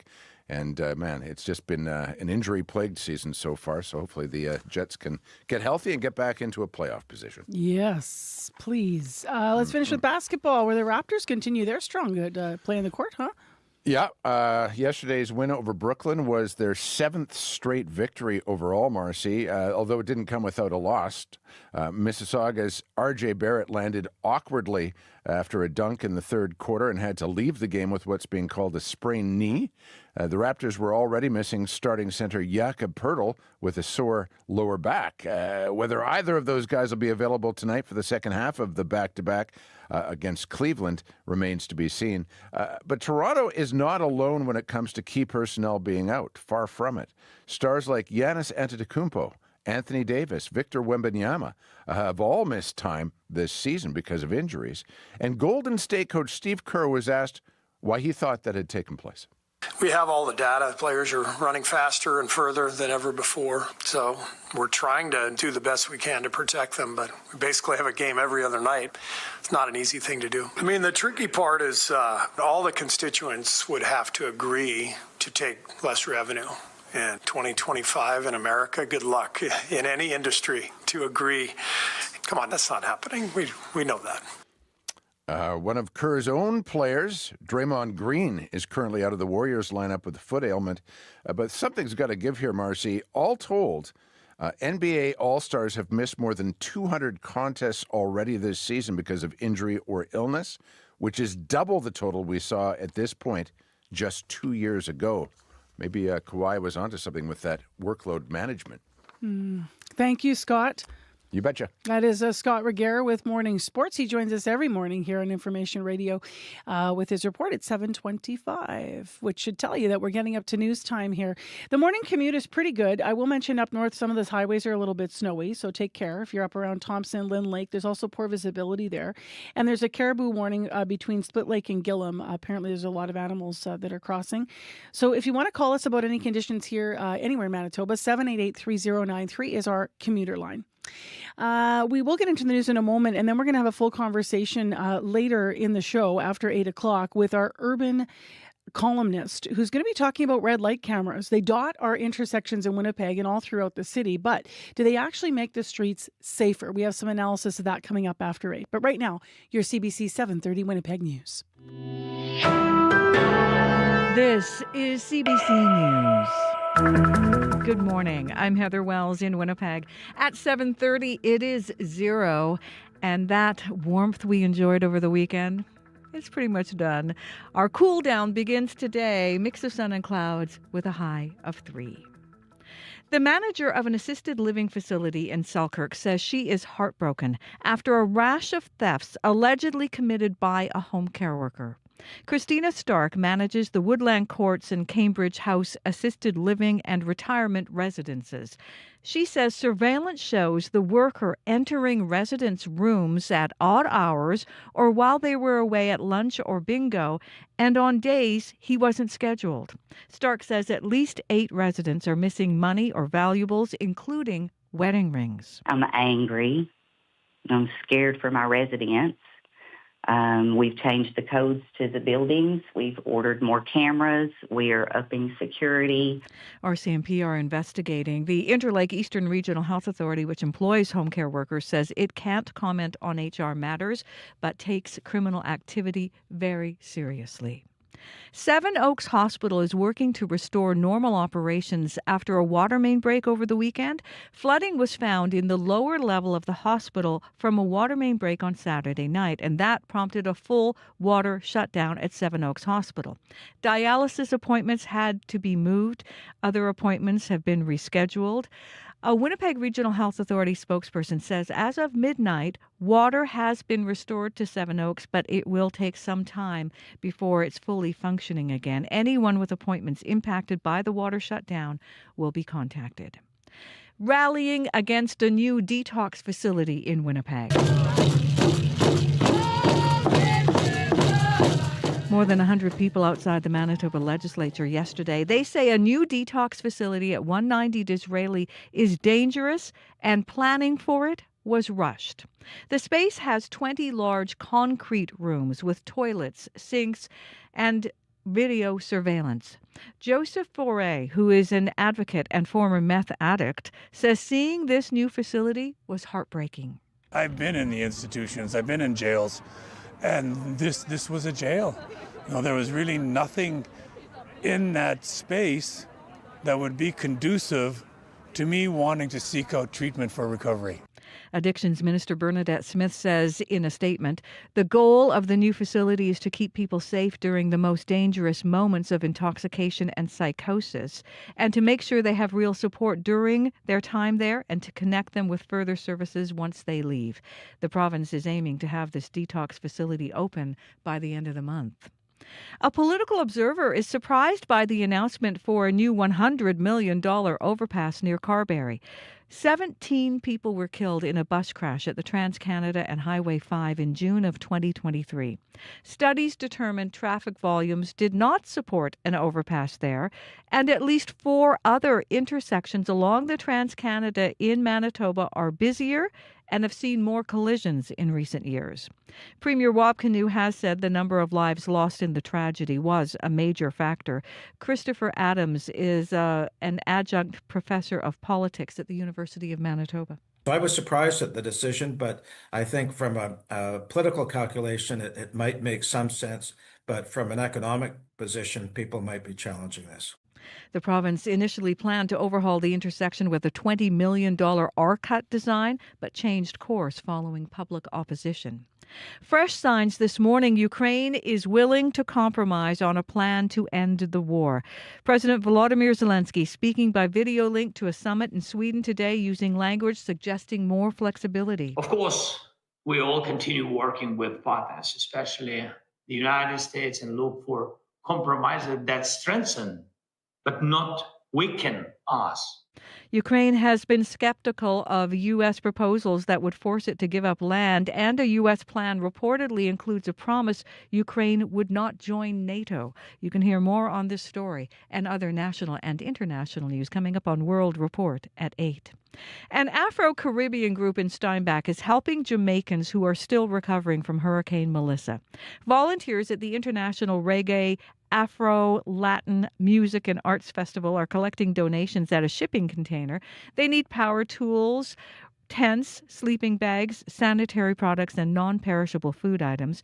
Once shipped, Dalton Wright and other volunteers in Jamaica will take the aid and the tools to areas not reached by international and government agencies. What they do is they come to a central area and you have to get to that area to collect your care packages.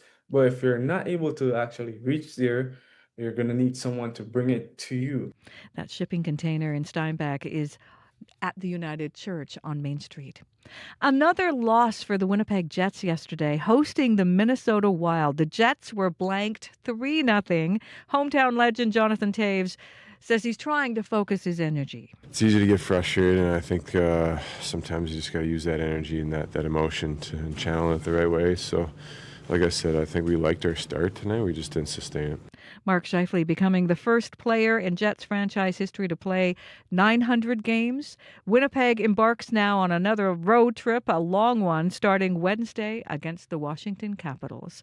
You can find more Manitoba news at cbc.ca/Manitoba. All right. Thank you, Heather. Thank you. Heather Wells. I always say at this time of the year, if we start counting Jets wins or losses, though, we're going to be in for a very long number of months. So lots of games, people, lots of games. All right. Abby is here to talk about the weather. Enjoy today. Hopefully you enjoyed the weekend. It was so nice down south here, although crazy slippery Saturday. But it should be actually decent today, and then we go dipping into really cold stuff. That's for sure, Marcy. We're starting clear today, while with the northern part of the province, we're seeing scattered flurries and cloudy conditions there. The airport still reading -4 at this time. The Forks sitting at 0. Clear right now. We're heading to a high of 3 degrees. Light breeze will come later, mixed with a mix of sun and clouds through the day before that mainly cloudy condition will roll in later tonight, and then we will see some flurries with temperatures dropping to near -4 overnight, and that would linger into tomorrow. In the Pembina Valley region, also clear there, 1 degree at this time, climbing to about 4 later under a mix of sun and clouds and light winds. We will see snow moving tonight and a cloudier day tomorrow. Also tomorrow you get to stay around -2 for that part of the province. Tracking conditions in the western part of the province, Brandon towards Nipawin. We're looking at cloudy conditions, -1 this morning, expecting a mix of sun and clouds, high near 3 degrees. Snow arrives tonight with mostly cloudy conditions tomorrow, and temperatures stay around -3.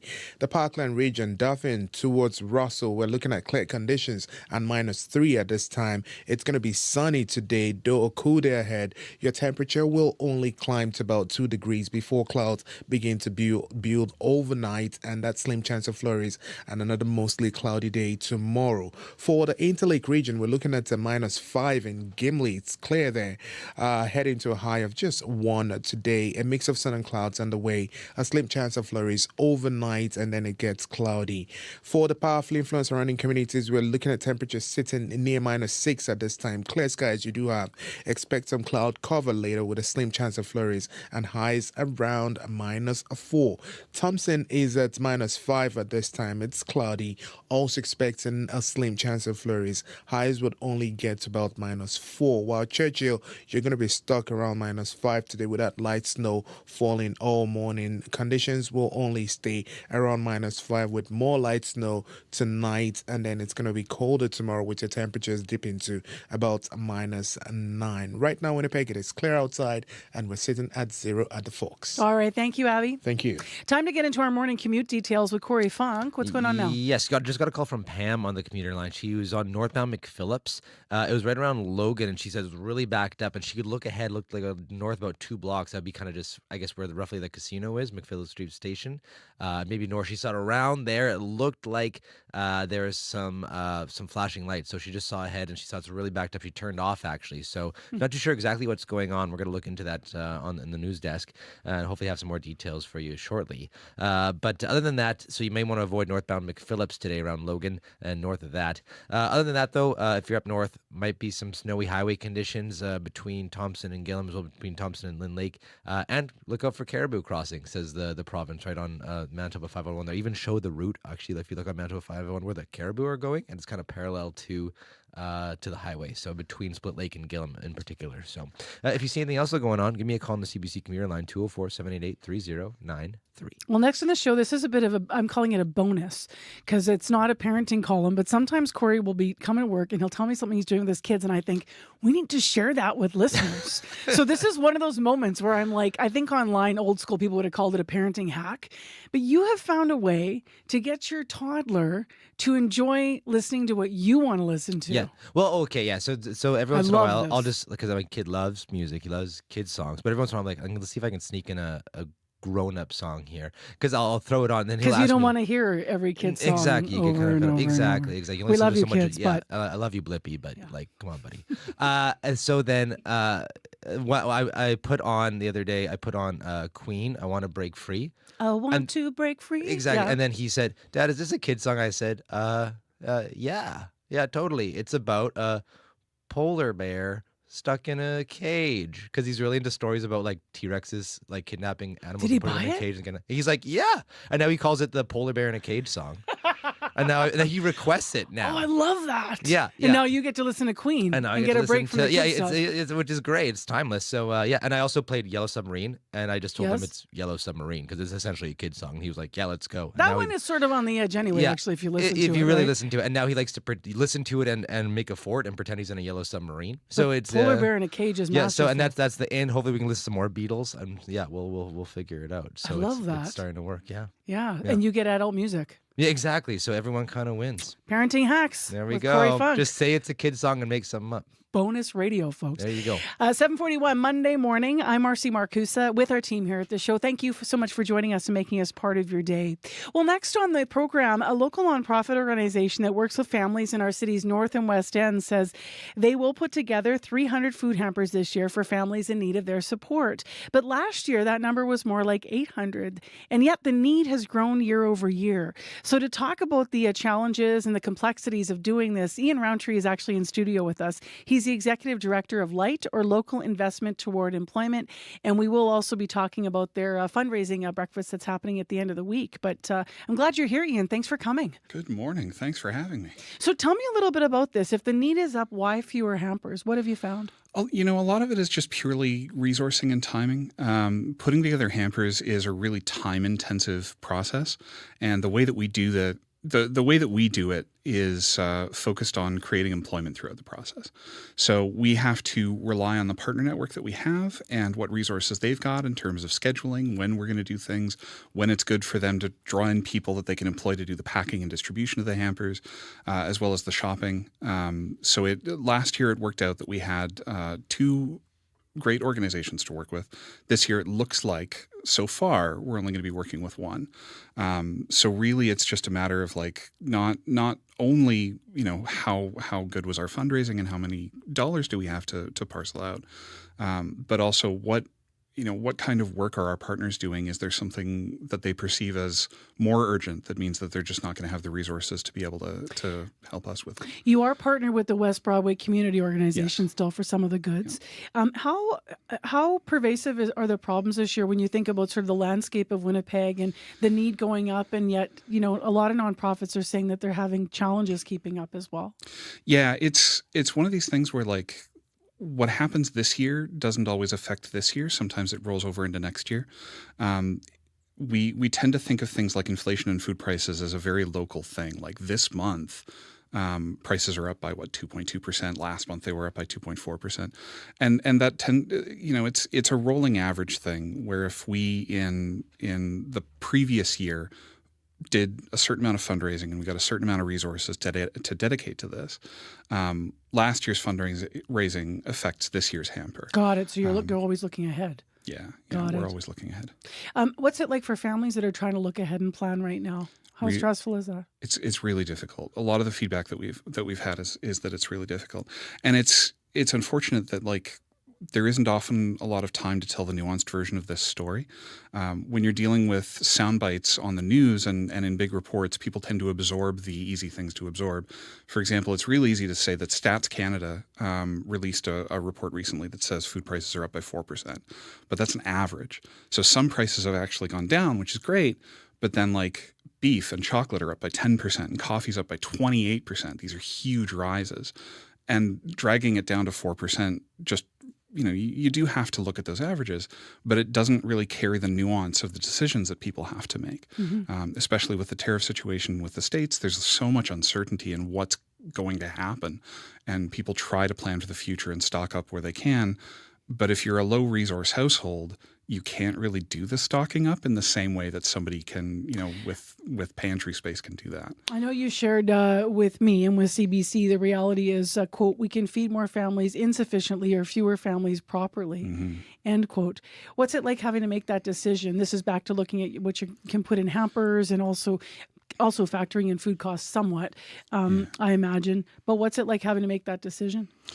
Yeah, it's really tough. The partners that we work with, West Broadway is a really good example of a partner that's very conscientious about what their community needs, and the way that they think about putting the hampers together is they're looking at they've got other food security programs, so they've got a good knowledge of what is a meal rather than just some food. Yeah. And that turns out to be a completely different way to think about how you're doing your shopping, especially if you're transitioning from I'm going to have a boxed frozen pizza or what have you.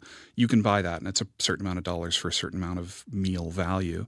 But if you're dealing with ingredients rather than prepared food, which I'll claim tend to be a little bit healthier, that you have to think about things differently, and your dollars stretch a different level when you're doing that stuff.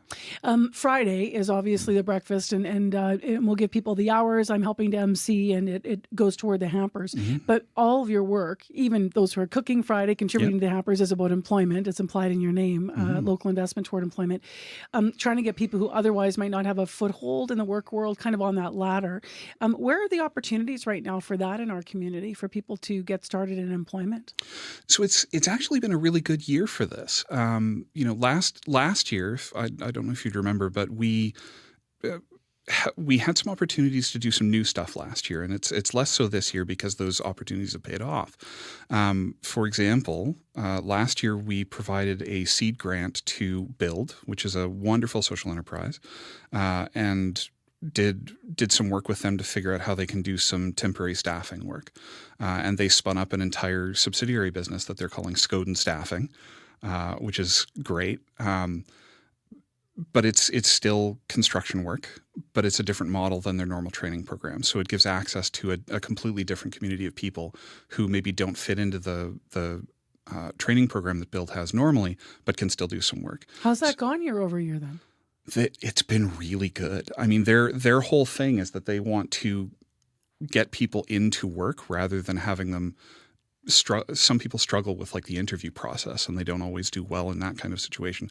But once you get them with a hammer in their hand or what have you, they can prove that they can do the work, and it's very upfront, and they've had really good success with it. Yeah. Not all of our programs function that way, and I mean that was us having an opportunity to support another organization.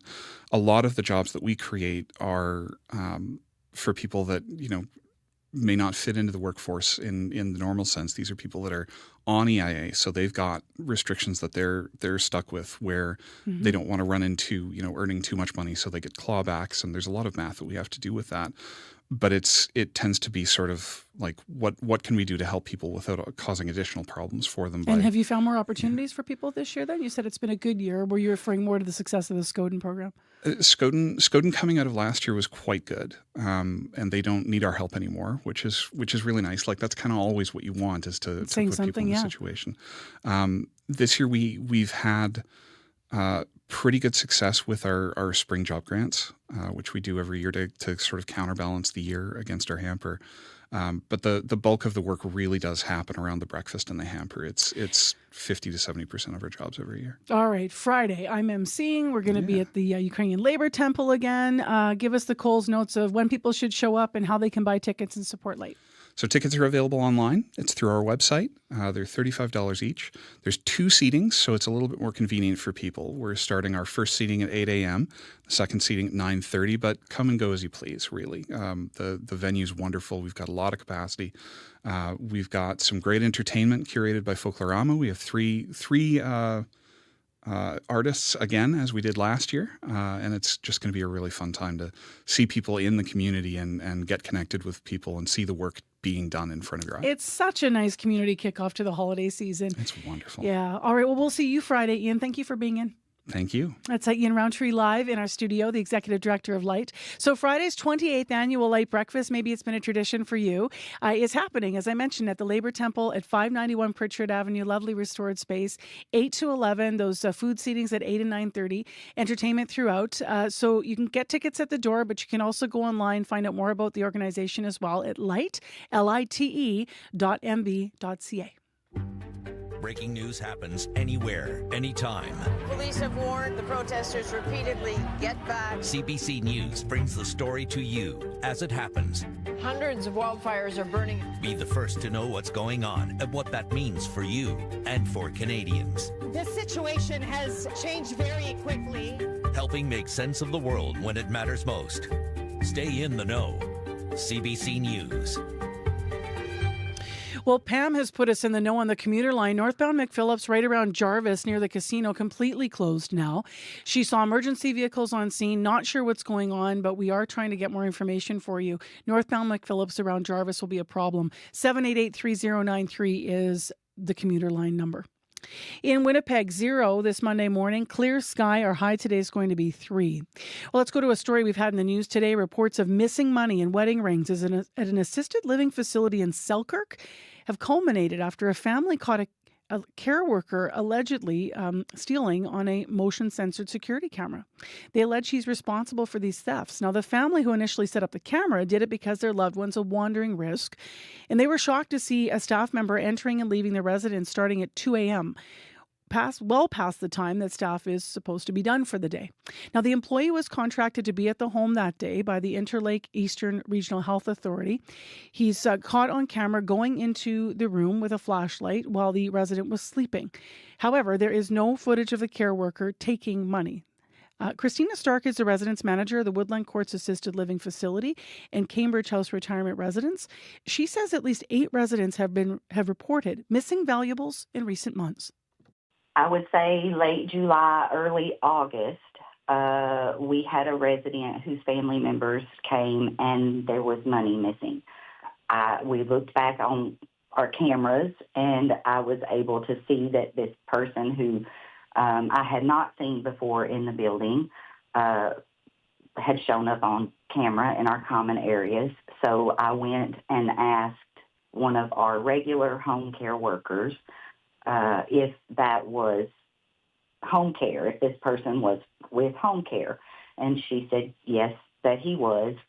I went on, with my day. I looked further into it. There was no one else unusual to speak of. So I was kind of doing my own investigations of that. Fast forward a couple of weeks, maybe 3, I came into my office and checked my email, and one of our new residents had emailed me images of that same person that I had originally seen on cameras.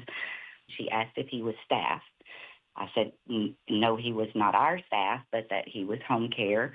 I recognized him, and long story short, she wanted to know why he would be in the room so often and through all hours of the day and night, repeatedly over a 5-day period leading up into November 10th for sure, that we have him on camera consistently in and out of the building, in and out of suites at 2:30 in the morning, 3:30 in the morning, at when the residents known to be at lunch or at bingo, and he was consistently going into at least that one particular suite on camera regularly while the man was sleeping with the flashlight on his phone going through his room and his coat pockets that were hanging on the door.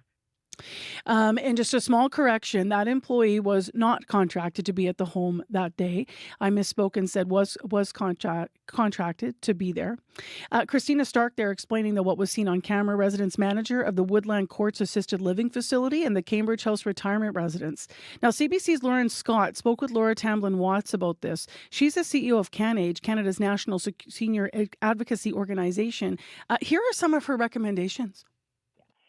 Of course, it's extremely concerning whenever you have thefts or any other types of violation of a person's right in assisted living or long-term care, where people are there by their nature because they have some degree of vulnerability. They have problems getting around. They may have cognitive issues. So it really is the worst kind of exploitation. So it's important to remember that it's an unusual thing when you have this type of theft. It's not the common practice. Having said that, like any other business, we need to make sure that the people that we're taking care of, particularly very vulnerable people, have the highest degree of checks around any type of behaviors. The other thing is, quite commonly, people don't get caught doing this. These are crimes often for people who have memory issues, not always, but often, and things get lost on a regular basis.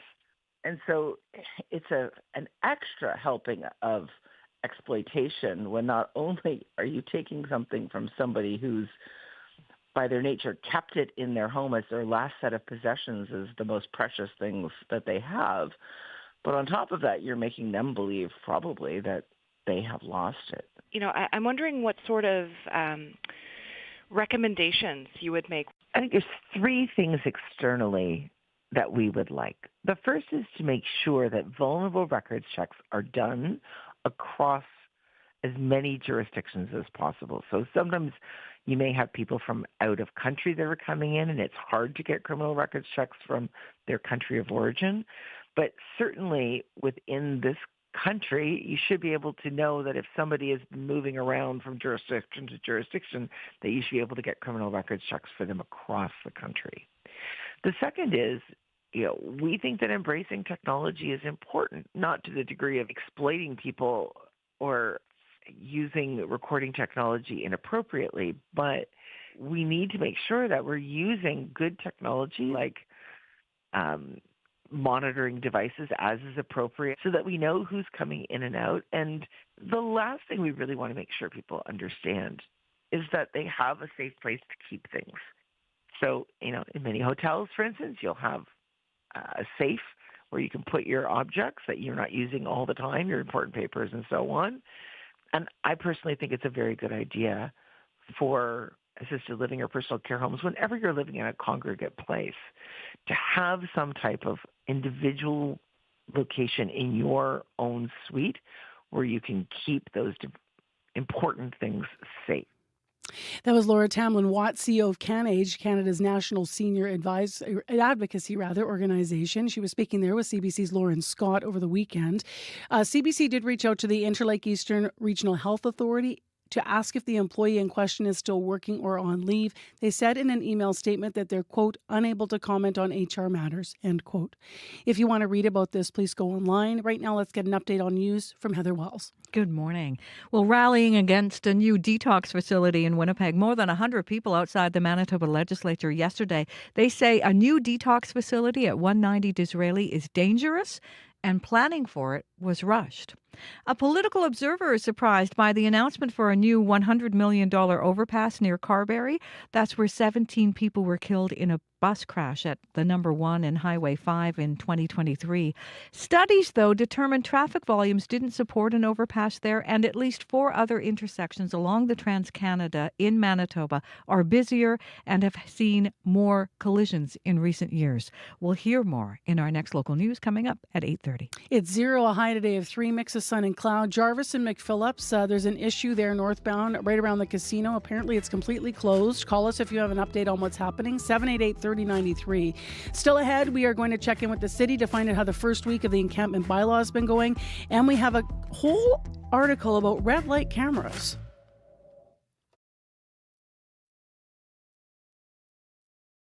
On cue. I got introduced once as a Canadian celebrity. Not a celebrity, just a Canadian celebrity. Jerry D started out teaching phys ed in high school, but now he's the host of Family Feud Canada and a very successful stand-up comic. He'll be here to tell you about landing his first Netflix comedy special and how his dad became a main character in his act. Q with Tom Power. This morning at 10:30 in Newfoundland and on CBC Listen or wherever you get your podcasts. If it happened today, Find out today.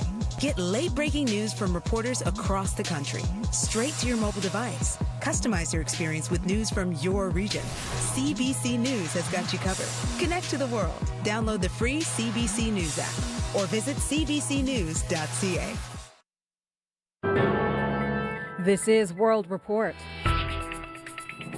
Good morning. I'm Marcia Young. Protecting Ukraine's sovereignty is a key priority during ongoing peace talks to end Russia's war. U.S. President Donald Trump's 28-point peace plan continues to raise concerns among European leaders. Many are gathering in Stockholm today for the 4th Crimea Platform Summit. And this morning, they heard from Ukraine's President Volodymyr Zelensky. The CBC's Crystal Gomansing has more.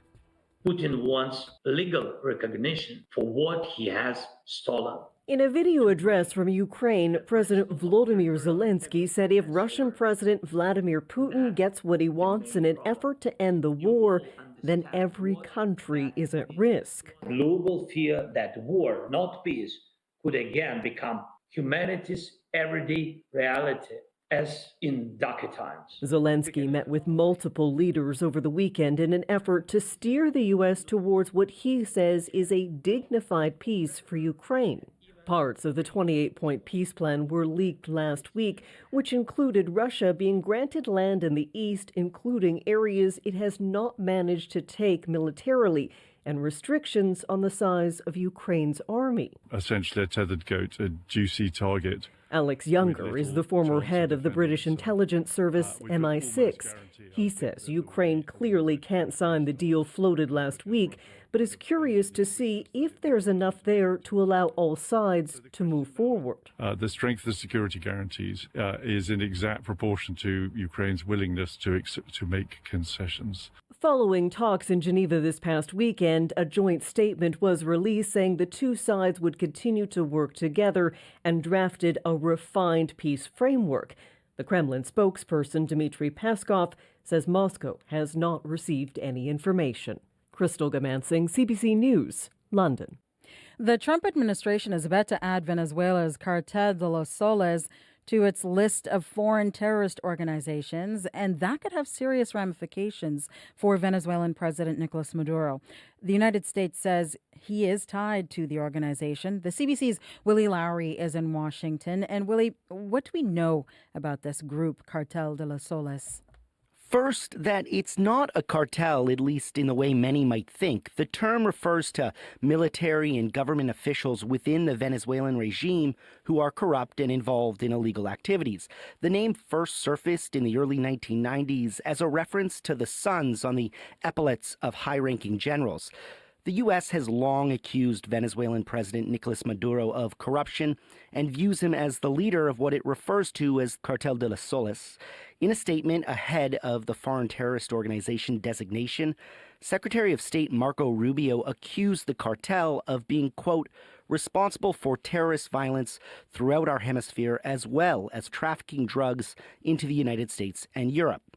The designation allows the U.S. to block and seize assets, implement sanctions, and makes it more difficult for the group to operate. How the U.S. will decide who its members are remains to be seen. Maduro has denied any involvement in the drug trade, and in a statement, Venezuela rejected the terrorist designation, calling it ridiculous. There are reports Washington is getting ready to enter a new phase of operations in Venezuela. What can you tell us about that? President Donald Trump has publicly mused over the idea of regime change in Venezuela. He dispatched the world's largest aircraft carrier to the Caribbean and is said to have authorized covert CIA operations within the country. A report over the weekend suggests Washington is on the precipice of ramping up its actions. Trump, meanwhile, says he hasn't ruled out sending in the military.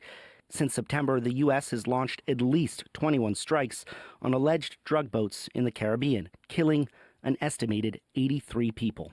Thank you, Willie. My pleasure. The CBC's Willie Lowry in Washington. Brazil's former president, Jair Bolsonaro, is back in jail, and some people in Sao Paulo are celebrating.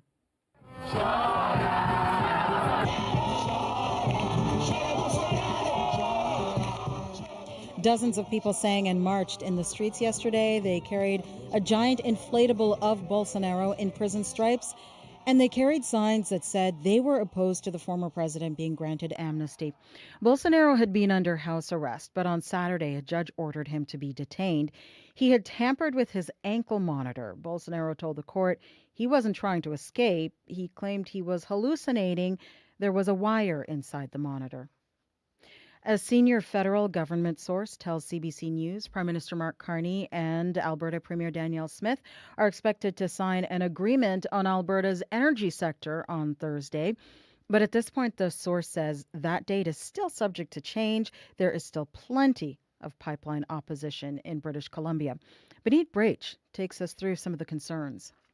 We've been very clear that we don't support this project. Definitive opposition from some of BC's coastal First Nations to an energy plan that could bring some tanker traffic on the northern BC coast, according to sources. Marilyn Slett is the president of the Coastal First Nations Great Bear Initiative, which represents 8 BC First Nations. This is our home. We rely upon a healthy ocean to sustain our way of life. She says it's been alarming to not be included in key conversations. The Alliance is calling on the federal government to uphold a tanker ban. Currently, oil tankers are banned from carrying more than 12,500 metric tons of crude oil or persistent oil products as cargo in BC's north coast. BC's Premier David Eby has also slammed the pipeline plan. He says it would jeopardize billions in economic activity and raise more environmental concerns. Prime Minister Mark Carney was asked about the pipeline at the G20 summit in Johannesburg. He says discussions are ongoing. There is a prospect of an agreement. It's not yet finalized. He says there is a commitment to make Canada less reliant on the U.S. and to reduce emissions from the oil sands. These projects are done in a way that benefit and have the full support of Indigenous peoples and are consistent with our climate goals. Meanwhile, Alberta Premier Danielle Smith says the two governments need to move with some urgency for energy development. Beneat Brach, CBC News, Vancouver. Many parents have some tough financial decisions to make. Some families struggle to afford basic supplies. So one Halifax woman decided to try and fill that gap. But as Carolyn Ray reports, she's finding the need is far greater than she ever expected. Lydia O'Regan stuffs diapers into a bag, sorting pile after pile. She's surrounded by shelves of diapers. Floor to ceiling, the room is stuffed.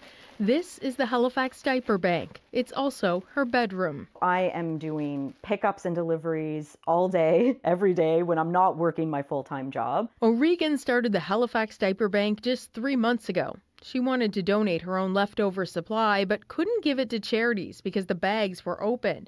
So she came up with a solution modeled after a diaper bank in Toronto. She put a call out for donations on Facebook.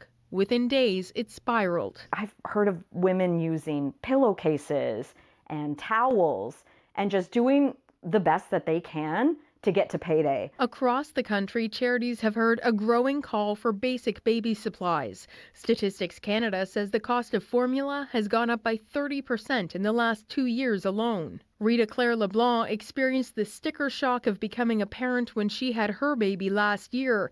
While she could afford it, she knew many who couldn't. She spent the last months of her own mat leave delivering diapers to those who can't get to the diaper bank. Every mom, every parent deserves to be able to not have that added stress of where's your next sleeve of diapers coming from. O'Regan says they now help 5 families a day. They've given out thousands of diapers since they started this project, and they'll keep going as long as the requests keep coming. Carolyn Ray, CBC News, Halifax. Bollywood star Dharmendra has died. Prime Minister Narendra Modi says this marks the end of an era in Indian cinema.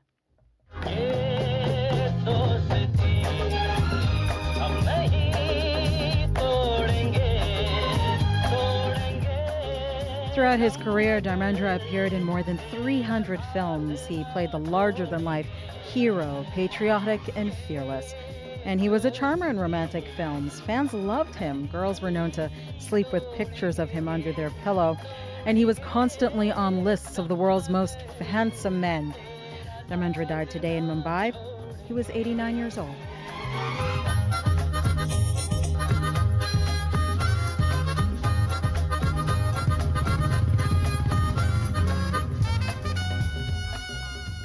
That is the latest national and international news from World Report.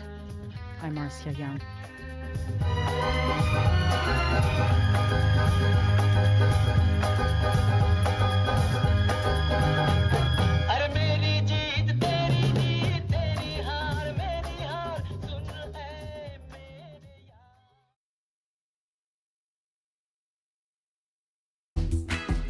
We've been grooving in Bollywood all morning here. I'm Marcy Marcusa. Thank you for joining us on 89.3 FM, 990 AM on that app and on YouTube. This is Information Radio, your morning show on CBC. And we're live in Studio 15 on 89.3 FM, 990 AM on that app and on YouTube. Well, we've got a talker for you this half hour, folks. Red light cameras. Go. You could probably talk amongst yourselves for a while, but we're not going to make you. We have some analysis of them. Red light cameras dot Winnipeg intersections all throughout our city. The question is, and this is where often you hear these debates at the water cooler, do they actually make our streets safer? We're going to dig into that with our urban affairs columnist, so stay tuned for that. In addition, this half hour, speaking of the city, we're going to check in with the city to find out how the first week of encampment bylaws have been going to restrict where those encampments can be in Winnipeg. So stay tuned. It's all still ahead here on the Monday edition of Information Radio. Lots more happening across the province, though. Let's go to Heather for headlines now. Good morning. Good morning. Well, the manager of an assisted living facility in Selkirk says she is heartbroken after a rash of thefts allegedly committed by a home care worker. Christina Stark at Woodlands Courts in Cambridge House Assisted Living and Retirement says surveillance shows the worker entering residents' rooms at odd hours while they're away for lunch or at bingo or on days when he wasn't scheduled. And Stark says at least 8 residents are now missing money or valuables, including wedding rings. Homes in Jamaica damaged by Hurricane Melissa are soon going to be repaired with tools from Steinbach. Neville Hamilton, founder of local Afro-Caribbean group, says the International Reggae Afro Latin Music and Arts Festival is filling a shipping container with supplies at Steinbach's United Church. We'll tell you more in our next local news coming up at 8:30. All right, thanks, Heather. Thanks. Abby, how's it looking forecast-wise? I call it a cool late November start with a mix of sun and clouds in the south and more clouds and flurries in the northern part of the province. Really feeling chilly up there, actually. Winnipeg, we do have sun outside, -5 still at the airport. The fog sitting around 0. Mainly clear, enjoying some sunshine already, warming to 3 degrees. All the regions down south, we're looking at 0 to -4. That's what we're seeing at this time. And highs would be basically close to 4 degrees in most of the regions. Farther north from the Par, Flin Flon, Thompson, Churchill, Lynn Lake, we're looking at colder morning temperatures sitting between -5 and -9, and highs will stay close to -4 across the north this morning. But Winnipeg at the Forks, we're reading 0 there and -5 at the airport. All right, thanks, Abby. Thank you. Corey is here to update our commute now. Yes, we got a tip earlier about a potential issue northbound McPhillips around Jarvis. We did get a follow-up call who said that doesn't seem to be the case now. It is completely clear, smooth sailing northbound McPhillips around Jarvis, so shouldn't be an issue for your commute now. But if you do see something going on, if you're walking, biking, driving, give me a call on the CBC commuter line. That number 204. This was also on the city. The city traffic management line. Thank you very much. No worries. Northbound St. Mary's approaching Nickel. There's a parked vehicle blocking the northbound curb lane, so keep left to pass around there. That's also a new traffic tip for you. If you do see something, though, give me a call, 204-788-3093.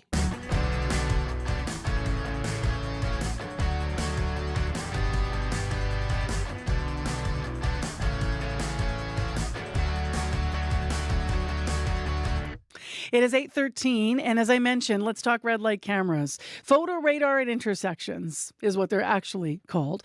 But red light cameras have been used in cities all across the country since the 1990s. In Winnipeg today, there are close to 50 intersections that have traffic cameras to try and catch drivers who are running lights or speeding. But does the presence of these cameras mounted on poles actually make our streets safer? And what other non-punitive measures could the city use to calm traffic and reduce speed, and accidents? Those are all questions that Ben Farr, CBC Manitoba's urban living contributor, dove into. He looked into research from all across Canada and around the world for his latest column, and he's in studio to talk about it. Good morning, Ben. Good morning. All right, so let's start with a bit of history first. When did Winnipeg first start using our red light cameras? Yeah, so Winnipeg started testing red light cameras back in 2001. They chose some intersections that had high collision rates just to see what would happen if they added these red light cameras, and they saw that it seemed to help, so they implemented them citywide just a few months later. And then what do you think was the hope with the installation of the cameras? What was being said at the time? Remind us. Knowing that speeding and red light running are the biggest causes of accidents within Canada, the goal is that by cutting down on speeding and red light running, using these cameras, we should hopefully be able to cut down on accidents, making the roads safer. That's the idea, at least. So pretty simple, straight ahead. What was the result, though, in terms of accidents and speeding in the city? Did it have an impact? It did. Over the last 20 years, there's been a 22% drop in speeding and red light running at intersections with photo radar.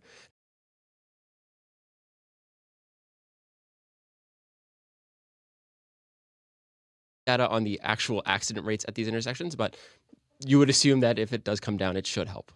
So the numbers are down, as you just said. It should help. Is it not a good thing then? Yeah, so this is where it got really interesting in the research process because it does help. But there's only 48 intersections with photo radar within the city, and there's thousands of intersections within the city. So it's a small minority of the intersections that are actually being benefited. So the thing is that there's other measures other factors that lead people to speed and to run red lights, and addressing those is really the biggest factor instead of trying to blanket the city and photo radar cameras to try and solve the problem. So let's look at some of those measures to make things safer for cars, for pedestrians, which is a huge thing on people's minds right now. Over the weekend, we got news as well of another an update on a pedestrian that was hit last week on Osborne. Then we had a little boy hit 2 weeks ago. Active transportation users and cyclists are also part of this. So when you did your research, what are the other measures that make everyone safer? There are a lot. I mean, obviously bike lanes, we've even seen the advanced crossing signals. But to me, the most fascinating one is looking at speeding because there's a lot of reasons that people speed.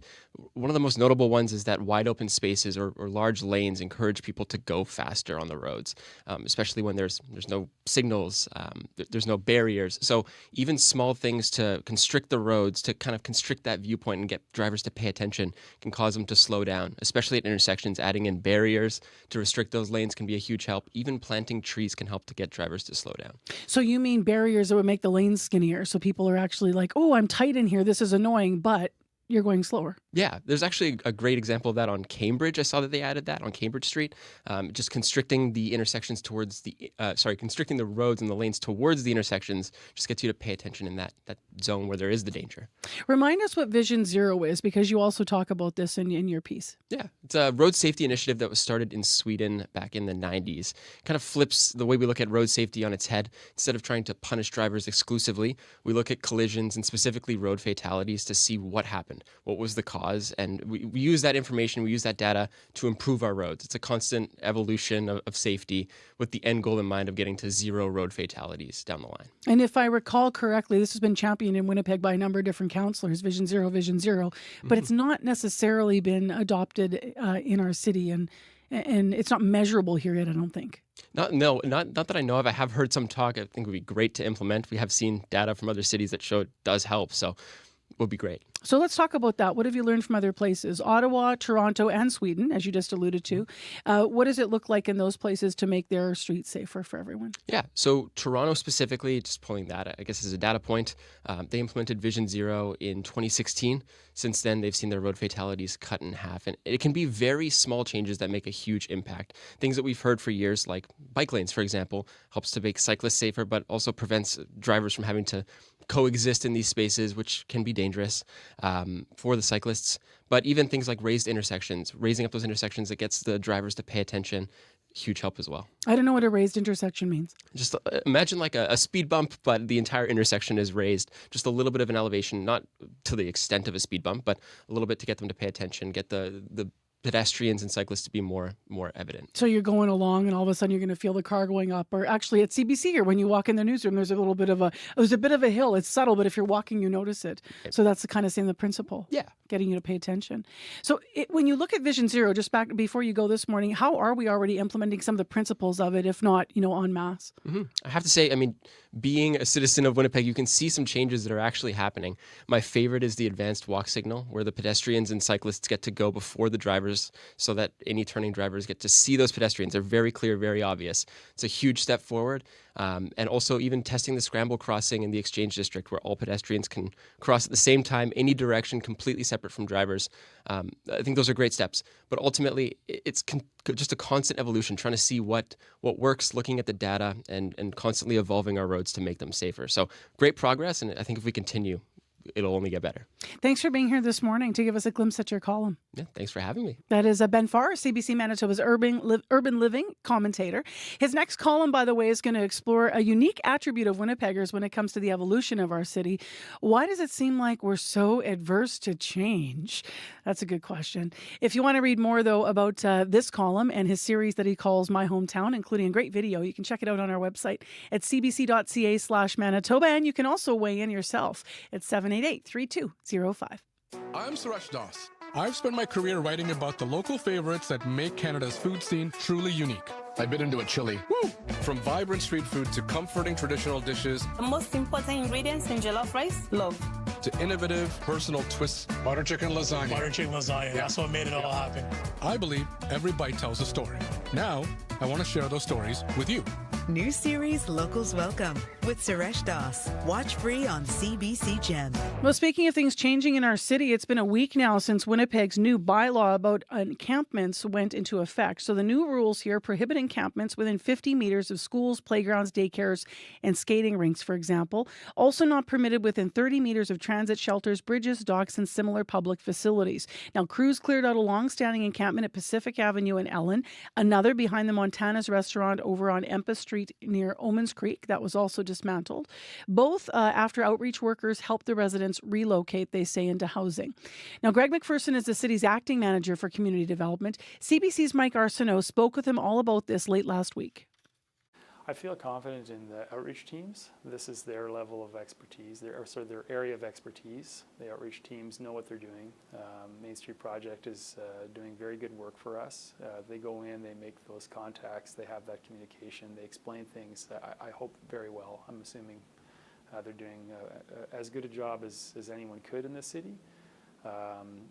There are, people who are suffering in these sites, and we're trying to approach that with as much compassion as we can. The city doesn't want to further traumatize anybody or hurt anyone more than they might already be if they're in the situation they're in. So we're trying to work in a good way and just keep this approach, reasonable. We want to try to, wherever possible, provide people with as much information as we can in advance.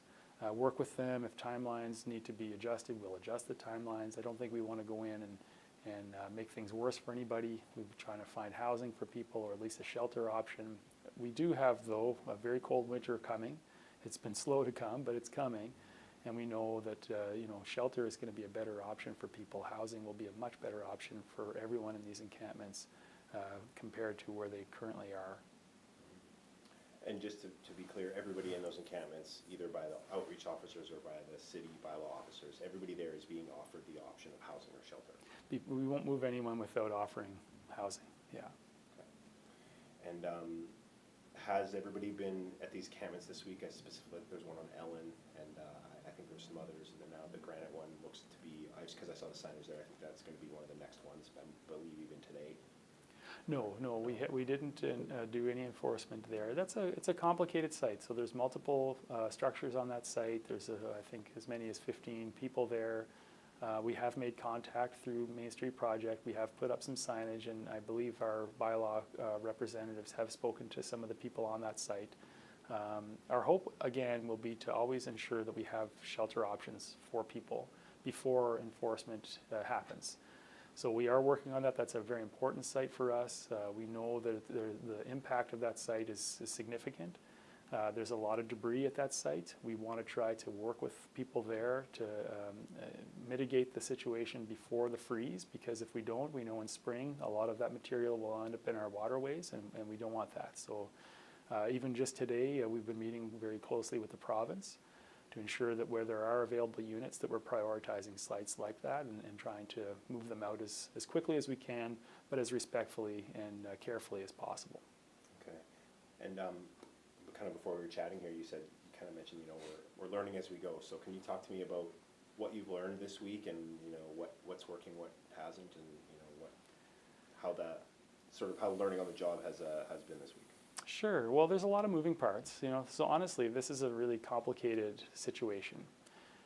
There are all sorts of historic reasons why people are in the position they're in. There is a shortage of housing, and that's our reality in our city, and we're working to try to provide answers on just a narrow piece of that. So the encampments are kind of the embodiment really of homelessness in our city, and that's complicated. So any sort of remedy to that, any kind of tool we're employing as a city, it's going to, it has an impact, but it won't be the complete impact that we all need.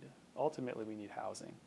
And we need to address the issues that people are struggling with at these sites. And that's more complicated than we can do with a simple bylaw change or an approach from the city. So we are learning that there are limitations to our approach. We're trying to refine it as we go. We want to make sure that wherever possible, we're working really well in partnership with the province and with our outreach partners. And so far it's been, I think, been good.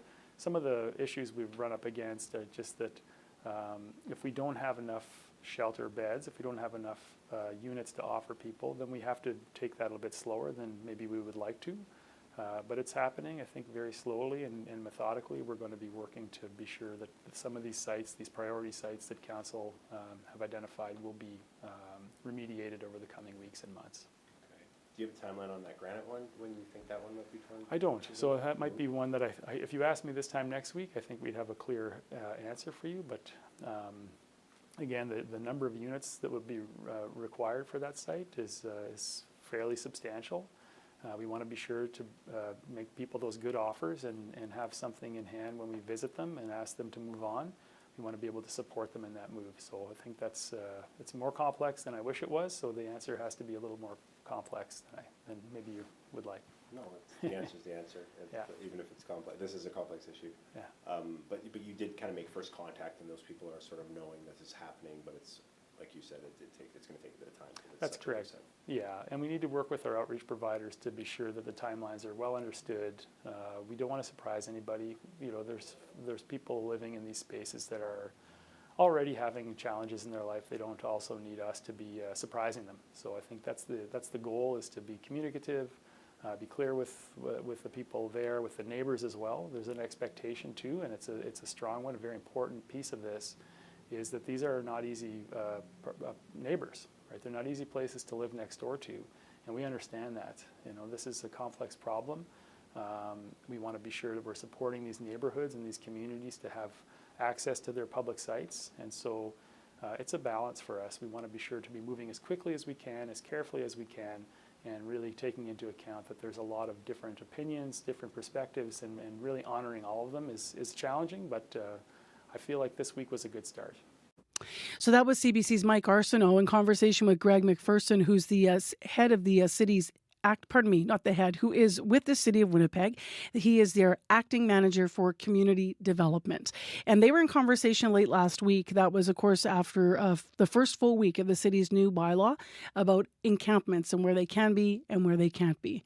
So we'll continue to follow that, especially as the weather gets colder here, and we'll see what's going to happen with people. Today is kind of a hangover from the weekend. Still pretty nice. A high of 3 degrees in Winnipeg right now at 0. It was really warm yesterday and Saturday for this time of year. But this is going to change. Like by Friday night, we could see lows of minus 18. So we'll be into the real stuff. And honestly, it's the last full week of November. What can we ask for?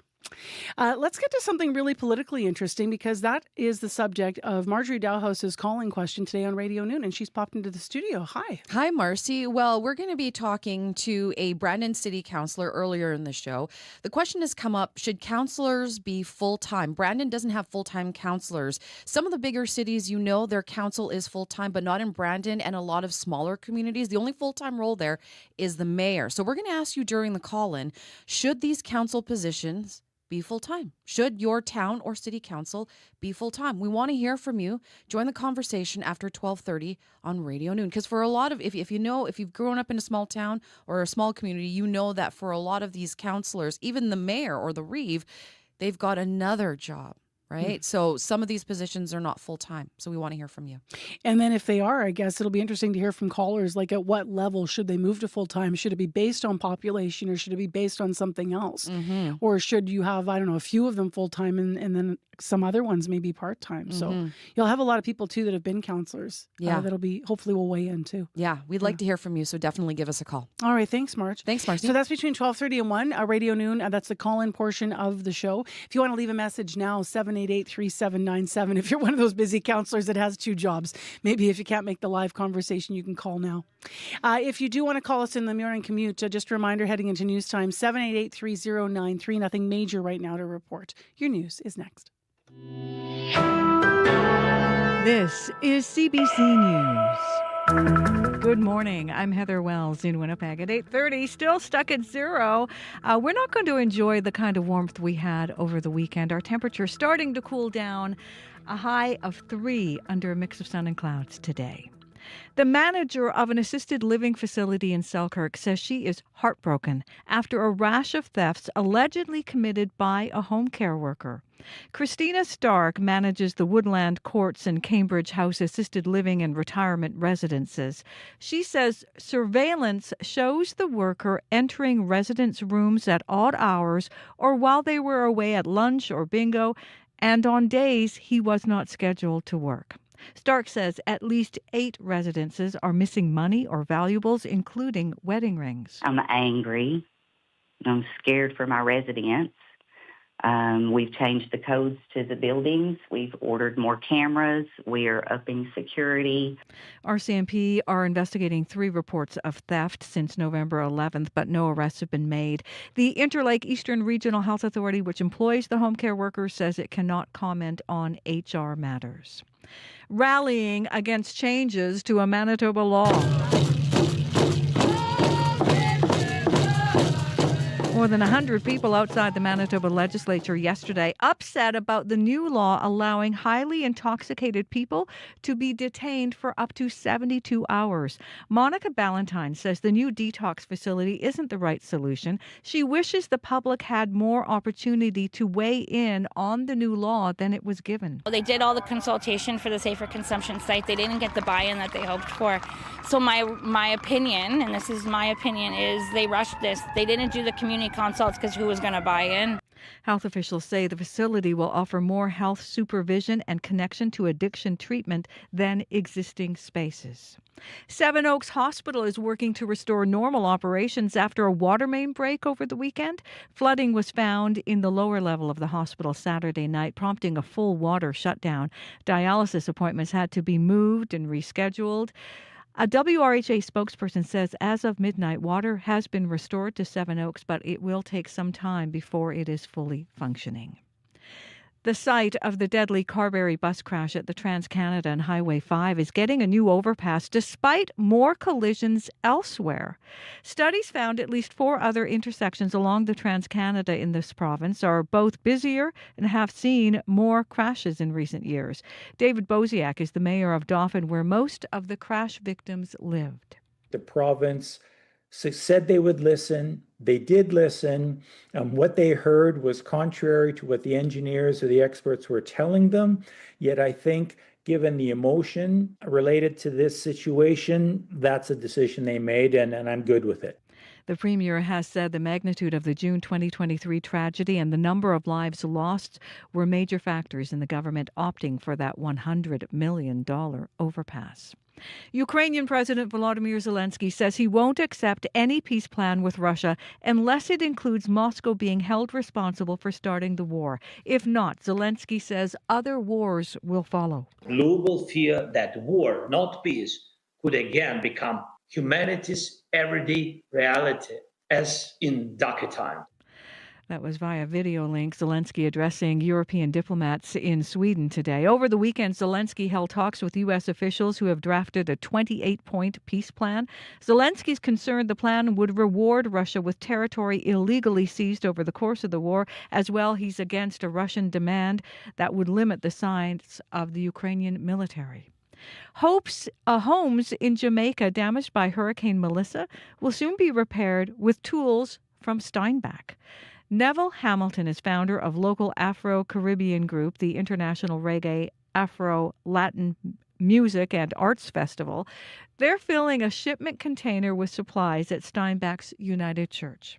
I would love to see everybody come in that one love mind, and come and help the Jamaicans. And that's my goal with doing this, and also to represent Steinbach. Youth volunteers are collecting donations of battery-powered tools, tents, sleeping bags, non-perishable food, and sanitary items. Well, Jimmy Cliff, one of the legends of reggae music, has died at the age of 81. The harder they come, the harder they'll fall, one and all. Cliff helped spark a global reggae movement with his role in the 1972 movie The Harder They Come. Along with Bob Marley, Jimmy Cliff is credited with bringing reggae to Britain and then America and beyond. In 2010, he was inducted in the Rock and Roll Hall of Fame. Cliff's family says he died today in Kingston, Jamaica, after recently being diagnosed with pneumonia.